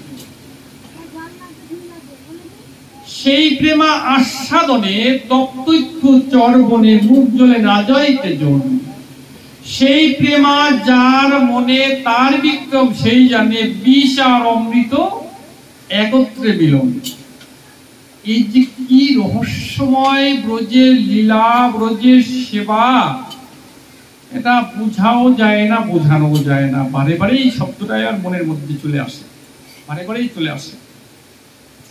বিরহতে ভরপুর আমার গৌর সেই তিন বাঞ্ছা আস্বাদনের নিমিত্তে রাধার যেভাবে বিরহ হয়েছিল, দশম দশা হয়েছিল রাধারানী। কিন্তু আমার সেই গৌর হরি তিনি সেই তিন বাঞ্ছা আস্বাদন করতে এসে রাধারানীর দশম দশায় যে সমস্ত ভাব হয়েছিল, ভক্ত বিল্লমঙ্গল ঠাকুর তারও নবম দশা হয়েছিল বাবা। তার মধ্যে যে চিন্তামণি বিল্লমঙ্গলের যে ভালোবাসা, প্রেমের মাধ্যমে যে তিনি কৃষ্ণ অনুরাগে চিন্তামণিকে পরিত্যাগ করে বৃন্দাবনের পথে চলে গেলেন, তখন তিনি দুই চোখ বন্ধ করে যাওয়ার অনেক কথা, তখন কৃষ্ণের সঙ্গে যে ভালোবাসা বিরহ হয়েছিল তারও নবম দশা হয়েছিল। তাহলে রাধানের যে একটা দশা কম ছিল বিল্লমঙ্গল ঠাকুরের। কিন্তু আজ আমার নদিয়ার চার গৌর হরি, সচী মায়ের দুলাল, 24 বছর পরে যে মাঘ মাসের কাটোয়া কাঞ্চননগর থেকে সন্ন্যাস গ্রহণ করে যখন তিনি 6 বছর গমনাগমন, 6 বছর ভক্তসঙ্গ, 12 বছর কাশী স্টেট গম্ভীরায় 3 বাচ্চা আস্বাদন করতে মানে থাকলেন, তখন ওনার মধ্যে যে বিরহ হয়েছিল, সেই বিরহ পূর্বে যে কোনো শাস্ত্রে যেগুলো শোনা যায় নাই, যে কোনো পূর্বে শাস্ত্রে কোনো ভাবুকের বা কোনো প্রেমিকের, এমনকি রাধারানীর পর্যন্ত হয় নাই। লোমকূপে রক্ত উদ্গম দন্তশয়া হেলে, ক্ষণে অঙ্গ ক্ষীণ হয় ক্ষণে অঙ্গ খুলি। 3 দ্বারে কপাট প্রভু জাহিন বাহিরে, কপু সিংহ দ্বারে পরে কপু সিন্ধু নীরে। হস্তপদ শিব যত তার ভিতরে একবার কুর্ম আকারে, কখনো কচ্ছপের মতো হয়েছে, তখন কুষ্মাণ্ড ফলের মতো হয়েছে। এই সমস্ত ভাব কিন্তু রাধারানীর মধ্যে পাওয়া যায় নাই, এমনকি বিল্লমঙ্গল ঠাকুরের মধ্যেও পাওয়া যায় নাই। কিন্তু এত ভাবে বিভাবিত হয়েছিলেন আমার গৌর হরি, এত প্রেমের, এই প্রেমের এত অবস্থাগুলো হয়। তাই কবি বললেন, লীলা সুখ মর্তজন তার হয় ভাবোদ্গম, ঈশ্বরই ইহা কি বিস্ময়। এই লীলা কথার মধ্যে যে সুখ, তাই তো মানুষ কখনো কখনো যারা বিশেষভাবে এটাকে পরিবেশন করতে পারে, আর গৌর অনুরাগী ভক্তরা সেই পরিবেশনটা যদি ভালো হয়, তারা এটাকে আস্বাদন করে তারাও অনেক সময় মূর্ছিত হয়ে যায়। তো লীলা সুখ মর্তজন তার হয় ভাবোদ্গম, ঈশ্বরই ইহা কি বিস্ময়। তার মুখ্য রসাক্ষয় হয়েছেন মহাশয়, তার হয় সর্বভাবোদয়। তার যে কত ভাবের উদয় হয়েছিল, উনি তো মূল বিষয়। তিনি ওই লীলার যত আস্বাদন, সে আস্বাদন তিনি করাইছেন, করবেন। তার মুখ্য রসাক্ষয়, তার হয় সর্বভাবোদয়। পূর্বব্রজ বিলাসে যেই 3 অভিলাষে যত্নে আস্বাদন না হইল, শ্রী রাধার ভাবসার আপনি করি অঙ্গীকার, সেই 3 বস্তু আস্বাদিল। আপনি করি আস্বাদনে শিখাইল ভক্তগণে প্রেম চিন্তা মনি প্রবোধনী নাহি জানে স্থানা স্থান যারে তারে কইল দান মহাপ্রভু দাতা শিরোমণি। এই গুপ্ত ভাব সিন্ধু ব্রহ্মা না পায় যারো বিন্দু হেনদনে বিলাইল সংসারে ওইছে দয়াল অবতার ওইছে দাতা নাহি আর গুণ কেহ নারে বন্দিবার। সেই বুঝিতে পারে চৈতন্যের কৃপা যারে হয় তার দাস ও দাসের সঙ্গ। যেটা ব্রহ্মা পাইল না, বিষ্ণু শিব পাইল না, নারদ পেল না, এমনকি বৈকুণ্ঠের অধিপতি বক্ষ বিলাসিনী পতিব্রতার শিরোমণি লক্ষ্মী ঠাকুর পর্যন্ত পেল না। ভাগবতে যথেষ্ট প্রমাণ রয়ে গেছে, যথেষ্ট প্রমাণ রয়েছে। তাই বলেন এই গুপ্ত ভাব সিন্ধু ব্রহ্মা না পায় যারবিন্দু হেনদন বিলাইল সংসারে। এমন সংসারে জীবের জন্য এনেছেন, এমন দয়াল, এমন পতিতের ঠাকুর, কাঙ্গালের কাঙ্গাল, মানে জগতের নাথ, অনাথের নাথ, অগতির গতি, এমন ভগবান পূর্বে এসেছেন কোন শাস্ত্রে কোনো উল্লেখ নাই। আর যা দিয়েছেন এমন দেনা, এমন দাতা কোন ভগবান পূর্বে আসেন না। এগুলো সত্যি আমাদের কত ভাগ্য, কত সৌভাগ্য হলে পরে এমন গৌরের কৃপা আমরা পেতে পারি। আমরা মনে করি আমরা কলির জীব, আমরা যত মানব জীব আমরা সকলেই সৌভাগ্যবান, কিন্তু দুর্ভাগ্য একটাই, আমি গৌর ভক্তকে ভালোবাসি না। এই আমার একটাই দুঃখ, আমি গৌর ভক্তকে ভালোবাসতে পারলাম না। সৌভাগ্য আমি কলিযুগে জন্মেছি গৌর হরি অবতীর্ণ হওয়ার পরে, এটা আমার বড় সৌভাগ্য। কিন্তু গৌর ভক্তের চরণ আশ্রয় করে সেই গৌর প্রেমামৃত আমি যেটু পান করব বা আস্বাদন করব বা একটু অনুসরণ করব, এটা এইখানে তোমার দুর্ভাগ্য। এটা আমি কোনোদিন ভাবলাম না, এটা ভাবলাম না। এই মহাজনটা কত ভাবে বর্ণনা করেছেন, তারা এর বর্ণনা করে কোন সীমানা নির্ণয় করতে পারেন নাই। সব অবতার সার গুড়া অবতার, এমনও করুণা করু নাহি দেখি আর দীনহীন অধম পতিত জনে জনে যাচিয়া যাচিয়া প্রভু দেওয়াল প্রেম ধনে।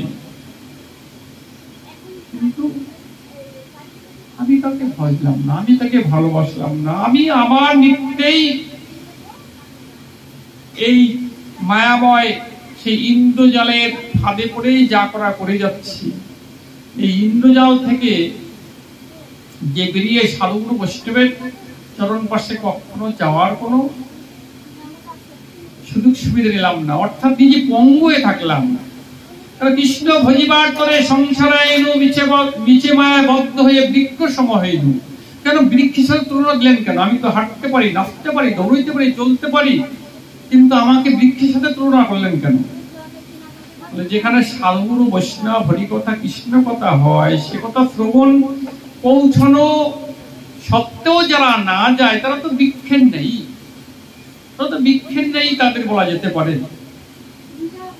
কেন এই মানব জন্মটা আমাদের কত দুর্লভ, দেবেরও দুর্লভ বলা হয়।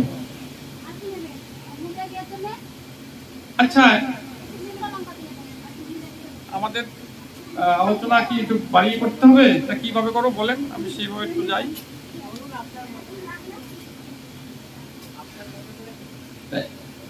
এই ব্রজের ভক্তিটিকে বলা হচ্ছে একটা শুদ্ধ ভক্তি। যেমন আমাদের প্রত্যেকটা কথার মধ্যেই এরকম একটা শুদ্ধ অশুদ্ধ বলা হয়, তা ভক্তির একটা শুদ্ধতার কথা বলা হয়েছে। এই ব্রজের একটা শুদ্ধ ভক্তির কথা বলা হয়েছে, সেটা আমাদের প্রাচীন কোন প্রামাণিক শাস্ত্রের থেকেও কিছুটা ইঙ্গিত দিয়েছেন। যেমন আমাদের গীতা শ্রীকৃষ্ণের মুখোচ্ছ্রিত বাণী হলেও দেখবেন ভগবানের ভগবত্ব নিজে যেখানে প্রকাশ করেন তার চাইতে সেটা কিন্তু খুব শ্রেষ্ঠত্ব হয় না। যে ভক্তরা ভগবানের ভগবত্ব প্রকাশ করেন সেই গ্রহণ করলে ভক্তদের কাছে শ্রেষ্ঠ। কথাটা আমি কিন্তু দর্শনীয় ভাবে কেউ নেবেন না, আমি যেভাবে বলার চেষ্টা করছি, গুরু কৃপা বলে সেইভাবে বুঝবেন আর কি। মানে যখন আমার মহাপূর্ব এসেছিল ব্রজের সংবাদ নিয়ে যে আমি পঞ্চপুরুষার্থ প্রেমের এক অভিনব সংবাদ নিয়েছি, সেটা যদি উনি একলা একলা বিতরণ করার চেষ্টা করতেন তাহলে ওটা হয়তো জগতে গ্রহণ হতো না। সেটা তিনি এমন একজন মানে ব্যক্তি, মানে জাতিতে শূদ্র, রায় রামানন্দ বা আরো আরো বিশেষ বিশেষ ভক্তবৃন্দের মাধ্যমে সেই ব্রজের আস্বাদনকারী তিনি একজন পরিকর।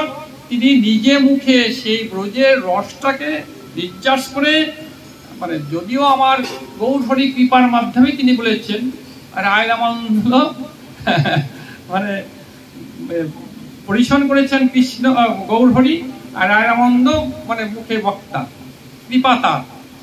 তা এই ভক্তমুখী কৃষ্ণ কথায় যেটা গোবিন্দের সুখ হয়েছে, জগতের যেমন বিশ্বাসযোগ্য হয়েছে, অনেক কথা হয়তো ভগবান বললে জগতে বিশ্বাসযোগ্য নাও হতে পারে, কিন্তু তথাপিও শ্রীকৃষ্ণ অর্জুনকে লক্ষ্য করে আমাদের যেমন 700 শ্লোকের মাধ্যমে যেভাবে শিক্ষা প্রদান করেছে, সেই শিক্ষার মধ্যে অনেক জায়গায় ভক্তি নিষ্ঠার কথা আমাদের বলেছেন। জানতি দেবব্রতা দেবন পিতৃন জানতি পিতৃ ব্রতা ভূতানি জানতি ভূতের যা মদ জাতি জানতি মদ জাতিনি হবি মাম। সবই দেখো আমারই প্রকাশ, কথা সত্য বটে। কিন্তু যারা পিতামাতাকে ভালোবাসে তাদের পিতৃলোকে বাস হয়, যারা দেবতাকে ভালোবাসে তাদের দেবলোকে বাস হয়, যারা ভূত প্রেতকে ভালোবাসে, যারা পূজাবদ্ধ মন্ত্রের সাধনা করে তাদের ভূতলোকে বাস হয়। কিন্তু হে অর্জুন, যারা আমাকে ভালোবাসে তাদের আর জন্মমুক্ত মায়াময় কবলে পড়তে হয় না, তারা আমার চরণেই প্রাপ্ত হয়। তাহলে এইখানে আমাদের ইঙ্গিত কি পাচ্ছি না, কৃষ্ণ ভজনা করা, অন্য কিছু পরিত্যাগ করে কৃষ্ণ ভজনা করা, এটা আমরা একটা ইঙ্গিত পাচ্ছি এখান থেকে। এটাকে নির্যাস করতে করতে আমাদের 18 অধ্যায় গীতা, এটাকে বলা যোগ, 18 প্রকার যোগের সাধন আছে, তার মধ্যে নির্যাস করতে করতে বললেন ভক্তি যোগ শ্রেষ্ঠ। কেননা জ্ঞান কর্ম যোগ ধর্মে নহে কৃষ্ণ বশ, একমাত্র প্রেম ভক্তি রসে কৃষ্ণ বশ। এই আমাদের একটা ভজনের খুব একটা শুদ্ধ ভক্তির সংজ্ঞাকে নির্যাস করতে করতে গীতার থেকে আসা হচ্ছে। এমনি ভাবে আমাদের 18 অধ্যায় গীতায় যখন পৌঁছাইলাম, তখন আমাদের 64, 65, 66 নম্বর শ্লোকের মধ্যে শ্রীকৃষ্ণ অর্জুনকে লক্ষ্য করে যেভাবে বর্ণনা দিচ্ছেন, তাতে আমরা মৌখিক ভাবে একটা কথা বলে দেখি যে হাটের আগ দরবারের শেষ। একটা কথা বলি না, আগ বাজারে হাটে গেলে যেরকম টাটকা টাটকা সবজি ফল ফলাদি বাজারঘাট যেমন পাওয়া যায়, শেষ বাজারে গেলে পাওয়া যায় না। আর দরবার মানে মিটিং, মিটিংয়ের শেষে যে সিদ্ধান্তগুলো হয়, সেই সিদ্ধান্তগুলো হয় চরম এবং খুব গুরুত্বপূর্ণ।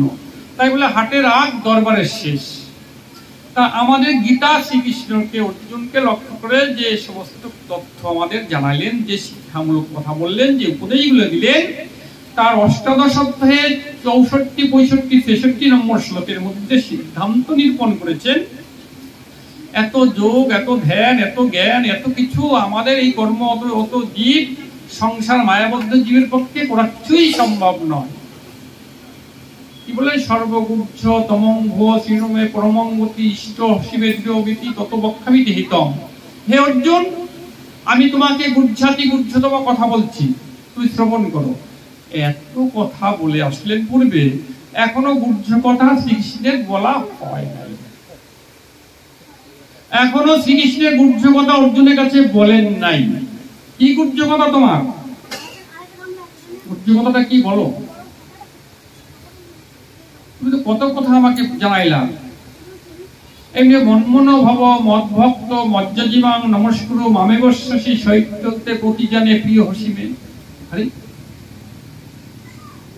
তারপরে 66 নম্বর শ্লোকে বললেন সর্বধর্মান পরিত্যাজ্য মামেকং শরণং ব্রজ অহং তাং সর্ব পাপেভ্য মোক্ষয়িষ্যামি মা শুচি। এক একজন বক্তা বা পাঠকের ব্যাখ্যা এক রকম থাকে। তো হয়তো মূল জায়গা যে একই হবে, কিন্তু আমার মনে হচ্ছে শ্রীকৃষ্ণ অর্জুনকে লক্ষ্য করে জগৎজীবকে খুব সহজ একটা জায়গা দেখাচ্ছেন। এটা আমার মন্তব্য, যদি ভুল হয় আপনারা পরিত্যাগ করবেন, আর সঠিক হয় গ্রহণ করবেন। আমার মনে হয় এত কঠিন কঠিন আদেশ নির্দেশ বাদ দিয়ে এখন মনে হয় খুব একটা সহজ সরল সুন্দর জায়গা দেখাচ্ছেন। কেমন জায়গা না, সর্বধর্মানো পরিত্যাজ্য, তোমার কোনো ধর্মকর্ম করতে হবে না। আমাদের একটা লোক ধর্ম আছে, একটা সমাজ ধর্ম আছে, এটা বৈদিক ধর্ম আছে, এটা বহু রকম ধর্ম, সংসার ধর্ম আছে, এখানে দেহের বহু প্রকার ধর্ম আছে। এইগুলো নির্যাস করে মনে হয় আমার শ্রীকৃষ্ণ অর্জুনকে বললেন সর্বধর্মানো পরিত্যাজ্য, কোনো ধর্ম করতে হবে না, সর্বধর্মানো পরিত্যাজ্য মামেকং শরণং ব্রজ। তোমার এত সাধন এত ভজন, তোমার সময় কই, তুমি পারবো না, তুমি একমাত্র শুধু স্মরণটা নিয়ে থাকো। আমিও এরকম মাঝে মধ্যে নিজে নিজে কল্পিত ভাবে দু একটা কথা বলি, হয়তো বাস্তবে সেটা যুক্তিসঙ্গত হয় কিনা জানি না। আমাদের যে বেদ বাক্য, আমি দুটি শব্দের পর নির্ভর করি, যে আমাদের চারি বেদ সরদর্শন যাই থাক না কেন, দুটি মূল কথা। একটা কথা হলো সর্বক্ষণ স্মরণ করো, আমার গোবিন্দের চরণ সর্বক্ষণ স্মরণ রাখো। আর দ্বিতীয় কথা হলো কেউ স্মরণ থেকে ভুলো না। এই দুটি শব্দ নির্যাস করার পরে দুটি শব্দই পাওয়া যায়। তার স্মরণ তুমি সর্বক্ষণ করো, তার স্মরণ থেকে তুমি কখনো ভুলে যেও না। কেন ভক্তদের এটাই হয়, স্থাবর জঙ্গম না দেখে কার মূর্তি, যাহা যাহা নেত্রে দেখে তাহা ইষ্টদেব উৎপত্তি। যদি এমন একটা মন তোমার মধ্যে একবার করতে পারো, শুরু থেকে তোমার সংসার করতে না করা হচ্ছে না, উপার্জন করতেও না করা হচ্ছে না, তুমি স্মরণ থেকে বিস্মরণ হয়ে না। এই দুটি শব্দ, কাজে কর্মে চলনে বলনে, গৃহে থাকে বা বনে থাকো, হা গৌরাঙ্গ বলে ডাকো, এমন একটা জায়গার পর যেন দাঁড়াতে বলছেন আমার অনাদিরাদি গোবিন্দ শ্রীকৃষ্ণ অর্জুনকে লক্ষ্য করি। এটা আমি মনে মনে এরকম ভাবি, খুব সহজ করে সরল করে খুব সহজ জায়গায় নিয়ে আসলেন। এত সময় বিভূতি যোগ, রাজবিদ্যা রাজবুদ্ধ যোগ, কত যুগের কথা কত কিছু বললেন, কিন্তু এখন মনে হচ্ছে খুব সরল সুন্দর ভাবে আমাদের এগিয়ে দিলেন। খালি হা কৃষ্ণ, হা প্রাণনাথ, হা গোবিন্দ, হে দীনদয়াল, হে পতিত পাবন, হে অনাথের নাথ, হে করুণা সিন্ধু, হে দীনবন্ধু, এইভাবে একটু তার প্রতি আটটি চেতনা মনোরানা থাকলেই যেন আমরা তার অনেক আপনজন হয়ে যেতে পারবো। যদি এরকম ভাবে এগিয়ে দিলেন, এত কাছে নিয়ে আসলেন, আর কি এত কাছে চলে আসলেন। এটা এলো নিষ্ঠা ভক্তির সিদ্ধান্ত, মানে অন্যান্য কিছু পরিত্যাগ করে একমাত্র গোবিন্দের চরণে স্মরণে আসক্তি থাকা, এগুলো শুদ্ধ ভক্তির একটা লক্ষণ। আচ্ছা, এরপরে আমরা যদি নরোত্তম ঠাকুরের কৃষ্ণের অষ্টতম শতনামের কথা ভাবি, সেখানেও আমরা একই কথায় পাই, কৃষ্ণ ভজিবার করে সংসারে, অন্য কাউকে ভজনা করার জন্য আসেনি। নরোত্তম ঠাকুরের পদের মধ্যে যদি যাই, ভাগবত শাস্ত্র মর্ম নববিধা ভক্তি ধর্ম সদাই করিবে সুসেবন, অন্য দেবাশ্রয় নাই। বাবা, কথাগুলো কিন্তু আমাদের কৃষ্ণ ভক্ত এবং বৈষ্ণবের কথা, দুটোই দরকার। বৈষ্ণবরাও যারা অন্য কোনো দেবদেবীর প্রতি আসক্ত আছে এখনো, তাদের বৈষ্ণব বলে তারাও মানে আখ্যা পাচ্ছেন না, তাদের নামও খাতায় উঠছেন না। আবার যারা কৃষ্ণ ভক্ত, সে ব্রজের অনুরাগী ভক্তবেদ, তারাও যারা অন্যান্য পূজার মধ্যে বা অন্যান্য জায়গায় আসক্ত আছেন, তারাও কিন্তু সেই শুদ্ধ ভক্তির মধ্যে পড়ছেন না। তাহলে একটা ভক্তি আর একটা হলো শুদ্ধ ভক্তি, একটা হলো পিতামাতা, একটা হলো সুপিতামাতা, কাউকে অপমান করা হচ্ছে না। তাহলে শুদ্ধ ভক্তির কথা আমি বলা হচ্ছে কি, শুদ্ধ ভক্তি হলো আমি গোবিন্দের চরণ ছাড়া, তাকে ভজন ছাড়া অন্য কোনো ভজন করব না। তাহলে এখানে আমার নরোত্তম ঠাকুর তিনিও কিন্তু ভাগবত শাস্ত্র মর্ম নববিধা ভক্তি ধর্ম সদাই করিবে সুজীবন, অন্য দেবাশ্রয় নাই তোমারে কহিল ভাই, এই তত্ত্ব পরম ভজন। সাধু শাস্ত্র গুরু বাক্য হৃদয়ে করিয়া অক্ষ সতত ভাসিবে প্রেম মাঝে, কর্মী জ্ঞানী ভক্তিহীন ইহাকে করিয়া ভিন নরোত্তমই তত্ত্বজ্ঞানী। বললেন বাবা, অনেক অনেক পণ্ডিত আছে এক প্রকার, কর্মী জ্ঞানী ভক্তিহীন, এরা খুব জানতাল, এদের সাথে আলোচনা করা যাবে না।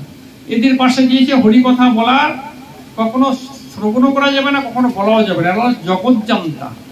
দেখবেন কৃষ্ণ ভক্তের পাশে বসে, একজন বৈষ্ণবের পাশে বসে হরিকথা শ্রবণ করেও খুব আনন্দ হবে, এবং দু এক কথা বলার ইচ্ছা করলেও দেখবেন খুব আনন্দ করে বলতে পারবেন। আর যারা কর্মী জ্ঞানী ভক্তিহীন, মানে ভক্তিকে বাদ দিয়ে যারা জ্ঞান কর্ম যোগ ধর্ম যারা করে নিয়ে নিজেকে নিজে শক্তিশালী মনে করে, এদের পাশে বসলে কিন্তু আমাদের কৃষ্ণ ভক্তি নষ্ট হয়ে যাবে, আমাদের বৈষ্ণবতা সব শেষ হয়ে যাবে। এই কথাই বললেন যে কর্মী জ্ঞানী ভক্তিহীন ইহাকে করিয়া ভিন নরোত্তম এই তত্ত্ব গাছে। এই একটা আজ্ঞা আমাদের পালন করা কর্তব্যের কথা বলছেন। আচ্ছা, আমরা আরেকটু গিয়ে যাব, ভাগবতের কাছে চলে যাই আমরা। ভাগবত সেই একই রকম সিদ্ধান্ত দিলেন, তরুমূল নিষেচন তিপ্তন্তিত তিস্তন্দ ভুজব শাখা প্রাণ পহরচ্চ যথেন্দ্রিয়াং তথৈব সর্বহদা তুতেজ্জা। এটা ভাগবতের একনিষ্ঠা ভক্তির সিদ্ধান্তের কথা বলা হচ্ছে। যদি ব্রজের ভক্তিকে আমরা যদি কেউ অবলম্বন করি বা অনুগত হতে যাই, তার জন্য যে আমার যে একটু পথ পরিষ্কার পথের দরকার, সেই পথটাই একটু অনুসরণ করা হচ্ছে। আশা করি আমাদের যদি এই অনুসরণ আমরা করতে পারি, আমাদের প্রত্যেকেরই কিছু না কিছু হিত বা কল্যাণ হবে। ভাষা শুনতে খারাপ লাগলো, দুই একটা প্রয়োগ করেছেন আমার কবিরের গোস্বামী, করেন নাই তা না, আমাদের মঙ্গলের জন্য করেছেন। বলেন অজা গলস্তরণায় অনন্য সাধন, অতএব হরি বজে বুদ্ধিমান জন। বুদ্ধিমান যদি বিচারজ্ঞ হয়, অন্য তেদিশে কৃষ্ণের ভজা। ভাষাটা তো খারাপ না? যে অজা মানে ছাগল, ছাগলের গলদেশে বাট হয়, সেটা টানলে যেমন কিছু পাওয়া যায় না, বললো কৃষ্ণ ভজন ছাড়া, গৌর ভজন ছাড়া যত ভজন করা হবে ওই ছাগলের বাট টানাই হবে, আর কিছু হবে না সেখানে। এটাই কবির গোস্বামী আমাদের জন্য বললেন। তাই বললেন অজা গলস্ত্রণে অনন্য সাধন, অতএব হরি ভজে বুদ্ধিমান জন। বুদ্ধিমান যদি বিচারজ্ঞ হয়, সর্বতেদিশে কৃষ্ণের ভজন। এইগুলো আমাদের ভজন রহস্যের একটা শুদ্ধতার কথা বলা হচ্ছে। এইভাবে শুদ্ধতা নিয়ে যখন আমরা পথ অনুসরণ করব, তখন আমাদের পথে কোনো মানে দুর্বলতা আসবে না, তখন গতিটা দেখবেন বৃদ্ধি হবে।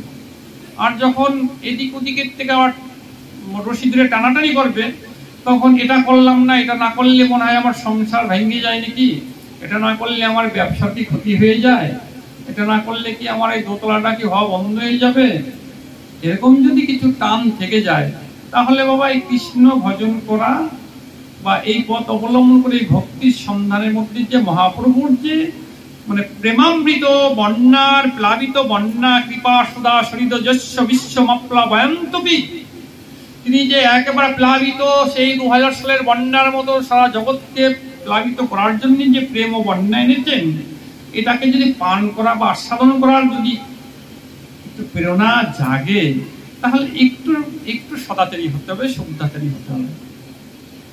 মানে এইদিক সদাচারী থাকলাম, এদিকে আমার গোবিন্দ ভজন বাদ দিয়ে শতদিক ভজন আর মনও রাখলাম, এখানে কিন্তু এই সদাচারীকে সদাচারী বলা যাবে না।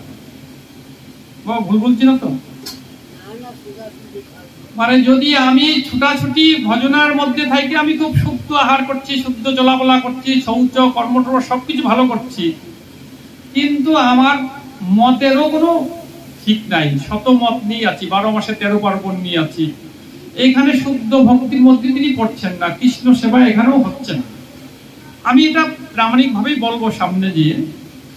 তরুমূল নিষেচনের কীর্তন্তিত স্কন্দ ভুজব শাখা, তরু অর্থাৎ গাছ, মূল অর্থ শিকড়, তার গোড়ায় যেমন জল দিলে তার শাখা প্রশাখা সকলেই সজ্জীবিত হয়ে ওঠে, ফুলে ফলে ভরপুর হয়ে ওঠে, ঠিক তদ্রূপ আমাদের অনাদিরাদি গোবিন্দ, তিনি সর্বকারণের কারণ, তাকে যদি ভজনা করা যায়, তাহলে আমাদের সাধু গুরু বৈষ্ণব 33 কোটি দেবতা সবাই সন্তুষ্ট হয়ে যায়। তাই গৌর হরি বল হরি বল।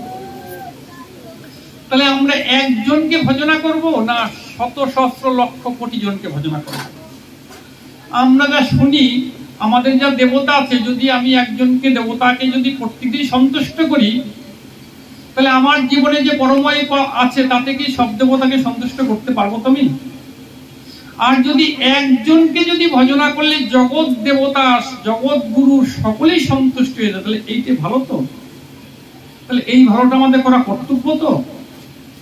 মহাপ্রভু এই জিনিসগুলো বোঝার জন্য, শেখানোর জন্য এসেছিলেন। শাক্ত, শৈব, সৌর, গাঙ্গপথ্য এই সমস্ত ভক্তিতে ভারত ভরপুর ছিল। এই জায়গার থেকে আমাদের ছেকে ছেকে একটু কৃষ্ণ ভক্তি দান করার জন্যই তিনি এসেছিলেন, কিন্তু গ্রহণ করলাম না, দানটা গ্রহণ করলাম না। যেটা শিখাইছে সেটা শিখছি না, যেটা শিখি নেই সেটা ভুলছি না। এক অদ্ভুত রহস্য। তারপরে দুঃখে আবেগে এসে যায় বাবা, কথাগুলো না বললেও ভালো লাগে না, কথায় কথায় এসে যায়। একটা আমাদের এই যে দৈবিক যে সমস্ত পূজার্চনা হয়, এটা আমাদের ভারতীয়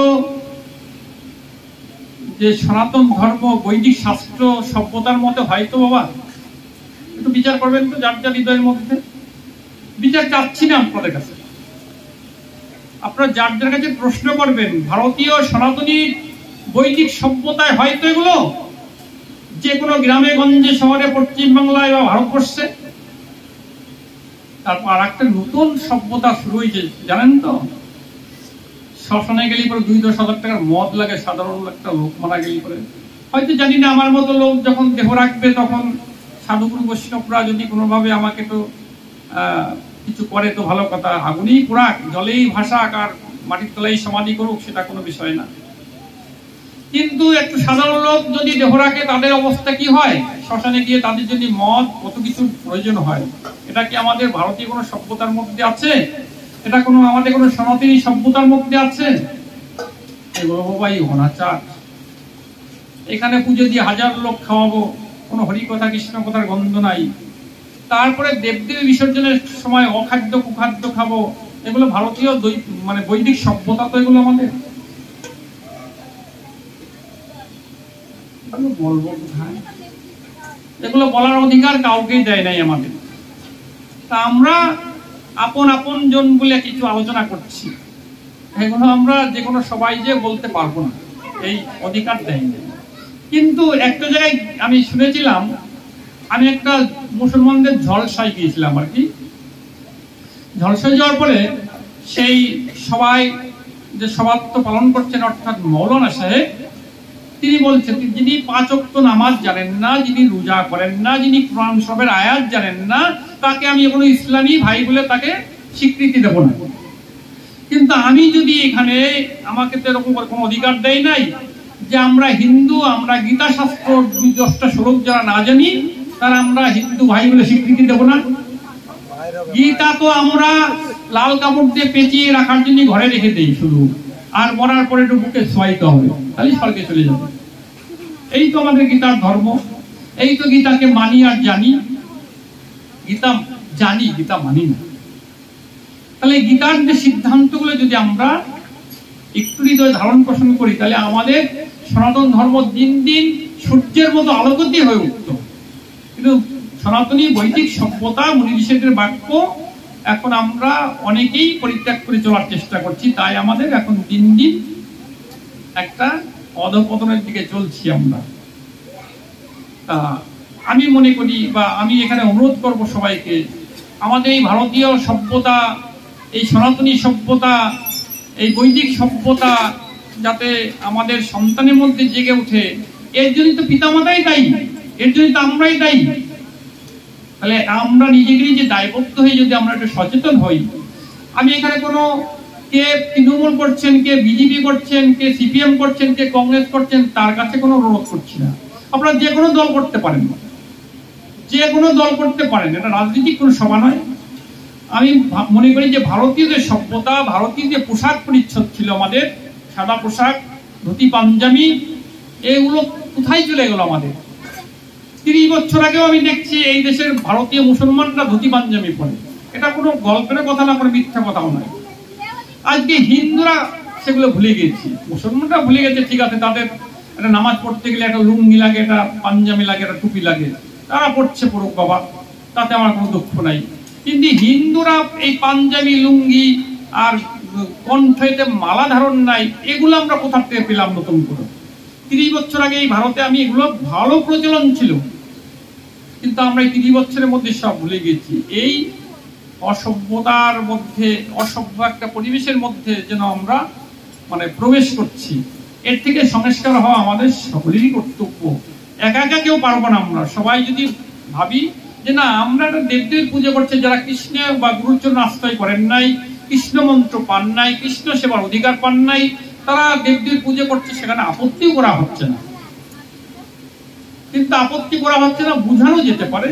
হরের নাম, হরের নাম, হরের নামইব কেবলম বলো, নাস্তেব্য নাস্তেব্য নাস্তেব্য গতির অন্যথা।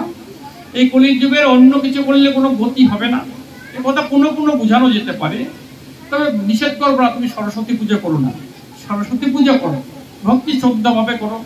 তারপরে যে তোমরা অখাদ্য কুখাদ্য খাইয়ে তারপরে ড্যান্স নাচনা নিয়ে এখানে যে বিসর্জন দাও, এগুলো বন্ধ করো। অন্তত যদি 500 টাকা বা 5000 টাকা খরচা করে পূজা করো, আবার 25,000 টাকা মানে সেখানে উল্টো পাল্টা খাদ্য খাও, এই জায়গার থেকে ফিরে আসো, তোমরা ভারতীয় সভ্যতার মধ্যে ফিরে আসো। এটুকু শিক্ষা তো দিতে পারি আমরা, এটুকু তো বলতে পারবো।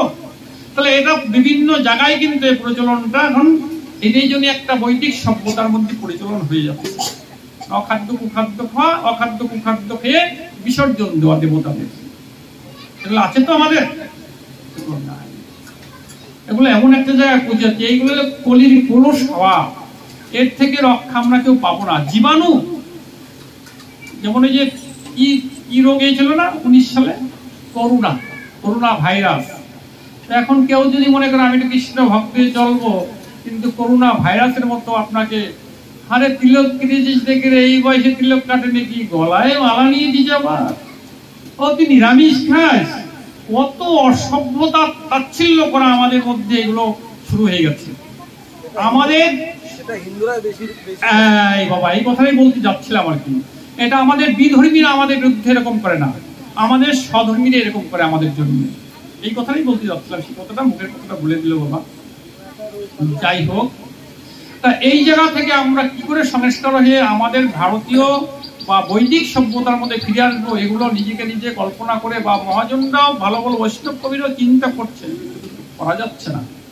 করোনা ভাইরাস এমন ভাবে ছড়িয়ে গেছে, কোনোভাবেই রক্ষা পাওয়া যাচ্ছে না, নিজেই চলতে পারছি না, নিজেই সময়তে করোনার ওই অন্ধকারে নিজেই আবার অন্ধকারে পড়ে যাচ্ছি, নিজের মুখ দিয়েই খারাপ কথা বেরিয়ে যাচ্ছে, নিজের বদনটাই খারাপ হয়ে যাচ্ছে, এমন পরিবেশের মধ্যে পড়ে যাচ্ছে। তাহলে শ্রীকৃষ্ণ ভাগবতে এই কথা বললেন, গাছের গোড়ায় জল দিলে যেরকম সমস্ত শাখা প্রশাখা ফল ফুল সজ্জীবিত হয়ে যায়, আমাদের উদর যেমন ক্ষুধা লাগলে আমরা সকল ইন্দ্রিয়গুলো বিকল হয়ে যাওয়ার কাজ করতে চাই না, আবার যদি আমরা কিছু খাবার খাই আমাদের কর্মেন্দ্রিয় জ্ঞানেন্দ্রিয় সচেতন হয়ে ওঠে। ঠিক গোবিন্দকে যদি আমরা ভজনা করি, তাহলে পৃথিবীতে যত কিছুই থাক না কেন তারা সবাই সন্তুষ্ট হয়। তাহলে এত সুন্দর সরল সুন্দর ভজন আর জগতে হয় না। এবং এই ভজনার মধ্যে কোনো বাধা বিঘ্ন নাই, কোনো নাই, ইতস্ত নাই, কোনো ভয় নাই। তুমি বনে থাকো, জনে থাকো, জঙ্গলে থাকো, গৃহে থাকো, বাইরে থাকো, পায়খানায় থাকো, বাথরুমে থাকো, কোনো সময় তুমি এই ভজন থেকে বঞ্চিত হওয়ার কোনো ভয় নাই। তুমি যদি সেই ভজন করতে চাও, ভজন থেকে বঞ্চিত হবে না কখনো। এত সুন্দর মহাপ্রভু এই ব্রজের ভজন, ব্রজের ভক্তি, ব্রজের সাধনের আদর্শ রীতিগুলো প্রথম শুরুর থেকে এমন। আচ্ছা, আমরা এগিয়ে যাই। এইবার চৈতন্য চরিতামৃতের মধ্যে কবির গোস্বামী বললেন, পূর্ব একটা বেদ ধর্ম কর্ম যোগ জ্ঞান এগুলো ছিল, সত্য ত্রেতা দাপরে এগুলো ছিল না। কৃতে ধ্যায়তে বিষ্ণু ত্রেতায় যজত মুখ দাপরে পরিচর্যয়ং করো তো ধরি কীর্তনা। এগুলো অনেক প্রাচীন শ্লোক কাব্য, এগুলো আমাদের মানে কোন যুগের কি ধর্ম, কলি যুগের কি ধর্ম, এটা হাজার বছর আগে এই সমস্ত শ্লোকগুলো, কিন্তু এটা কিন্তু নতুন করে কেউ আবিষ্কার করে নাই। কৃতে ধ্যায়তে বিষ্ণু ত্রেতায় যজত মুখ দাপরে পরিচর্যায়ং কলৌ তো ধরে কীর্তনাথ, এটা মনে করেন 5000 বছর আগেকার কথা। এটা 5000 বছর আগেকার সিদ্ধান্ত এগুলো। সত্য যুগে মানুষ কি করবে? ধ্যান করবে। দাপর যুগের মানুষ কি করবে? ত্রেতা যুগের মানুষ কি করবে? যাগযজ্ঞ করবে। আর দাপর যুগের মানুষ করবে সেবা পরিচর্যা করবে। আর কলি যুগের মানুষ কি করবে? একমাত্র হরির নাম সংকীর্তন। এটা 5000 বছর আগের থেকে সাজানো আছে।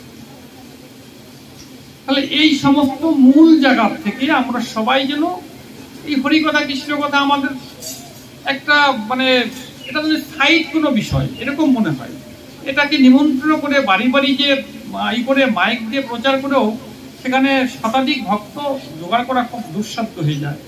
কিন্তু কোনো একটা নাচ গান ড্যান্স, সেখানে কোনো মাইক প্রচার লাগবে না, সেখানে 10,000 20,000 50,000 লোকের সেখানে সমাগম হয়ে যাবে যখন তখন।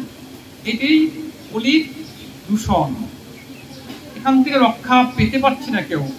আবার নিজের মনেও সাড়া দিতে পারে, কেন আমিও তো ওই জায়গাটা থেকেই চলছি, সংস্কার হতে যাচ্ছি এই ভক্তপদন দর্শন করে, কিন্তু এমন পজিশনে পড়ে যাচ্ছি আর দেখি না কি হচ্ছে, দেখেই যাই দাঁড়াইয়ে, নিজেকে নিজে চেক দিতে পারছি না। এত বড় কঠিন জায়গা হয়ে যাচ্ছে, এত বড় কঠিন। তাহলে বলে পূর্ব আজ্ঞা বেদ ধর্ম কর্মযোগ জ্ঞান সব সাধি এই আজ্ঞা বলবান। এই আজ্ঞা বলে যার ভক্তি নিষ্ঠা হয়, এটা কে বললেন না? শ্রীল কৃষ্ণদাস গোস্বামী বললেন। এই আজ্ঞা বলে যার ভক্তি নিষ্ঠা হয়, সর্বতেজে কৃষ্ণরে ভজয়। শ্রদ্ধা শব্দে বিশ্বাস কহি দৃঢ় সুনিশ্চয়, কৃষ্ণে ভক্তি কইলে সর্বকর্মকৃত হয়। কত সুন্দর কথা, কত সুন্দর কথা। আমাদের যদি কামনা বাসনা নিয়েও যদি কৃষ্ণ সেবা করি, সেটাও আমাদের মঙ্গল, সেটাও আমাদের মঙ্গল। সর্বকর্মই তোমার কৃতার্থ হবে যদি তুমি একমাত্র গোবিন্দের চরণকে ভজনা করো। তাহলে আমাদের বহু জায়গায় আমার কৃতার্থ হওয়ার জন্য ভজনা করার দরকার নেই।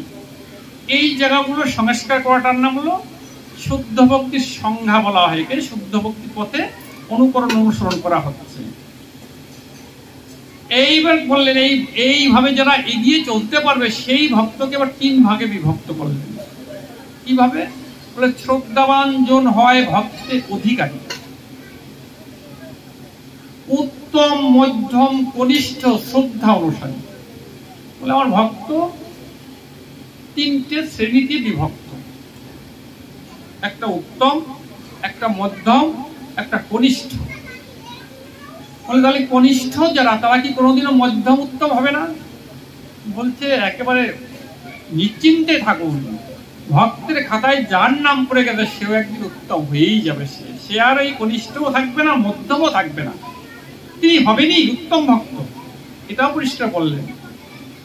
বলে উত্তম ভক্তকে শাস্ত্র যুক্তি শুনি পুনঃ দৃঢ় শ্রদ্ধা যা।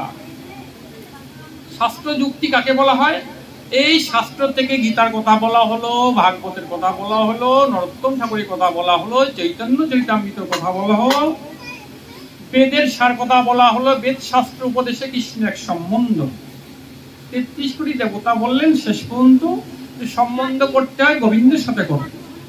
তাহলে এইগুলো নির্যাসিত আমাদের কথা, যে আমাদের যদি কেউ সাথে সম্বন্ধ করতে হয়, কাউকে ভালোবাসতে হয়, কার চরণ আশ্রয় করতে হয়, তাহলে একমাত্র গোবিন্দের চরণ আশ্রয় করাই আমাদের একমাত্র কর্তব্য। যাকে তাকে ধরলে বাবা হবে না, সে একদিন ফেলে দেবে। কেননা যিনি একমাত্র ভবপারের কাণ্ডারী অনাদিরাদি গোবিন্দ, আর জগতের কেউ না। তাহলে যার তার হাত ধরলে সে একদিন আপনাকে হাত ছেড়ে দেবে, রাখবে না সে। তাহলে তাই বেদে তারা নির্দেশ করে দেখলেন যে জগৎজীব, এই জগৎজীব আমার আশ্রয় আমাদের দেবতাদের হতে পারে, কিন্তু আমরা একদিনকে রাখতে পারবো না, ধরে রাখতে পারবো না। তাহলে তোমাদের শেষ কথা একমাত্র গোবিন্দের সাথে সম্বন্ধ। এটা মুনি ঋষিরাও প্রশ্ন করা হয়েছিল। দাপর লীলা যখন শেষ হয়ে যাবে তখন তারা আলোচনা করছিল, আগত কলির যুগ, তারা কাকে ভজনা করবে? কলি হতো যে চাঞ্চল্য মানুষ, অর্থাৎ অন্নগত প্রাণ, চঞ্চল মন, তারা এত ভজন, কাকে ভজনা করবে? তখন বেদ বাক্যের মধ্যে থেকে বেদকে নির্যাস করে তারা যেগুলো বলেছিল সেগুলো এই শুদ্ধাতি শুদ্ধ কৃষ্ণ সেবার কথাই বলেছিল। শ্রুতি মাতা পৃষ্ঠা দিশতি ভবদারাধং বিধিং যথা মাতৃবাণী স্মৃতিরপি তথা ভক্তি ভগিনী পুরাণোদ্দে যেবার সহজে তদনস্তে কত হইবে বা এই যে শ্লোকটা আর কি বললে, দেখো এই জগতে আমাদের যেমন পিতামাতা আছে, আমাদের ভক্তি জগত বেদ মাতা বলে একজন মা আছে। বেদ হলো মা সাদৃশ্য আমাদের, শ্রুতি মাতা পৃষ্ঠা। তাহলে মার কাছে জিজ্ঞাসা করতে হবে যে আমরা কাকে ভজনা করব। যেমন এহ জগতের মা বলতে পারে আমি কার ঔরসে আমি এই জগতে এসেছি, একমাত্র মা ছাড়া কেউ বলতে পারবে না। আর আমাদের শ্রুতি স্মৃতি পুরাণ এগুলোকে বলা হচ্ছে মা ভাই বোন, এরকম শাস্ত্র বলা হচ্ছে। এদের যখন পাশাপাশি জিজ্ঞাসা করা হলো শ্রুতি মাতা পৃষ্ঠা দিশতি ভবদারাধং বিধি, শ্রুতি মাতা তিনি আমাদের উপদেশ দিলেন একমাত্র যদি ভজনা করতে হয় কৃষ্ণকেই ভজনা করো, তিনিই জগৎ পিতা। এইভাবে নির্যাস করে করে যেভাবে আমরা সিদ্ধান্ত পাচ্ছি, এর নাম হলো শাস্ত্রযুক্ত শরীপুর। যিনি শাস্ত্র শুনেছেন, বুঝেছেন এবং যুক্তি ভাবে বুঝাতে পাচ্ছেন, তিনি হলো শ্রেষ্ঠ ভক্ত। শাস্ত্র যুক্তি শুনি পুন দৃঢ় শ্রদ্ধা যার, উত্তম অধিকারী সে তরয়ে সংসার। শাস্ত্র যুক্তি নাহি জানে দৃঢ় শ্রদ্ধাবান, মধ্যম অধিকারী সে মহাভাগ্যবান। কোমল শ্রদ্ধা যার সে কনিষ্ঠ জন, ক্রমে ক্রমে সেও ভক্ত হইবে উত্তম। নিতাই গৌর হরি বল, নিতাই গৌর হরি বল, হরি বল।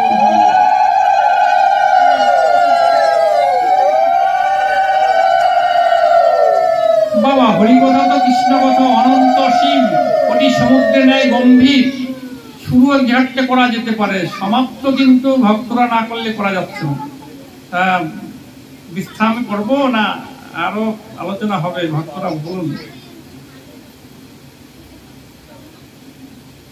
ভক্তদের ইচ্ছাই সবকিছু হোক, ভালো হবে, সুন্দর হবে। আমরাই তো এখানে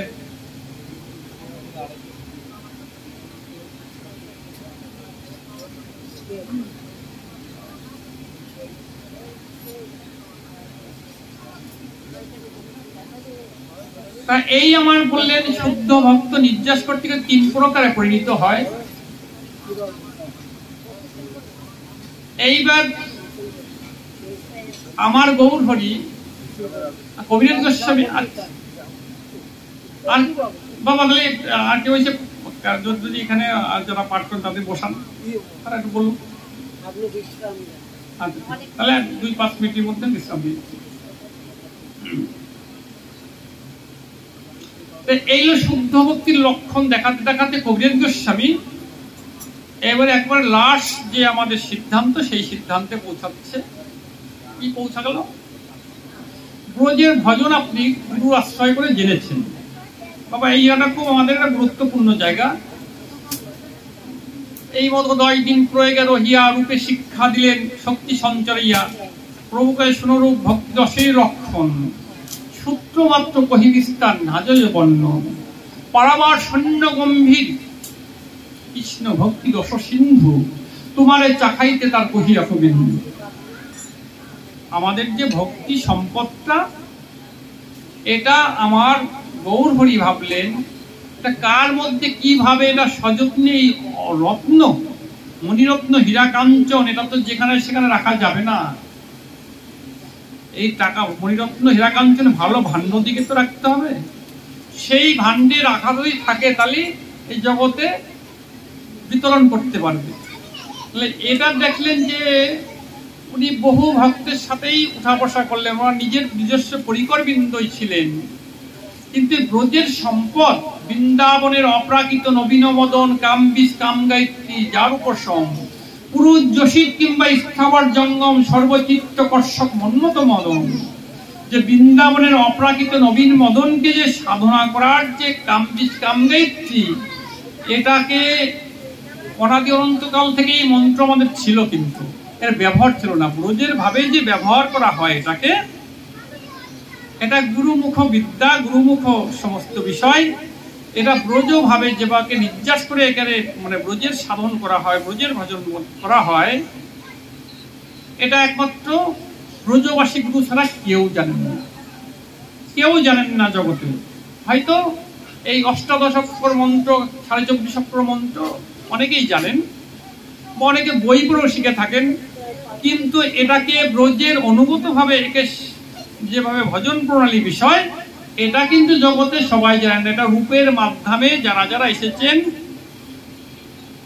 কবিরাজ গোস্বীর মাধ্যমে যারা যারা এসেছেন, মধ্যমাচার্য সম্প্রদায়ের মাধ্যমে একমাত্র তারাই এর যারা করণধারী, তারাই একমাত্র উপলব্ধি করতে পারবেন। আর একটা আছে, নামের তো করুণা দাহিকা শক্তি প্রচুর পরিমাণ আছে। যারা জপ করেন তারাও এক প্রকার করুণা পাবেন।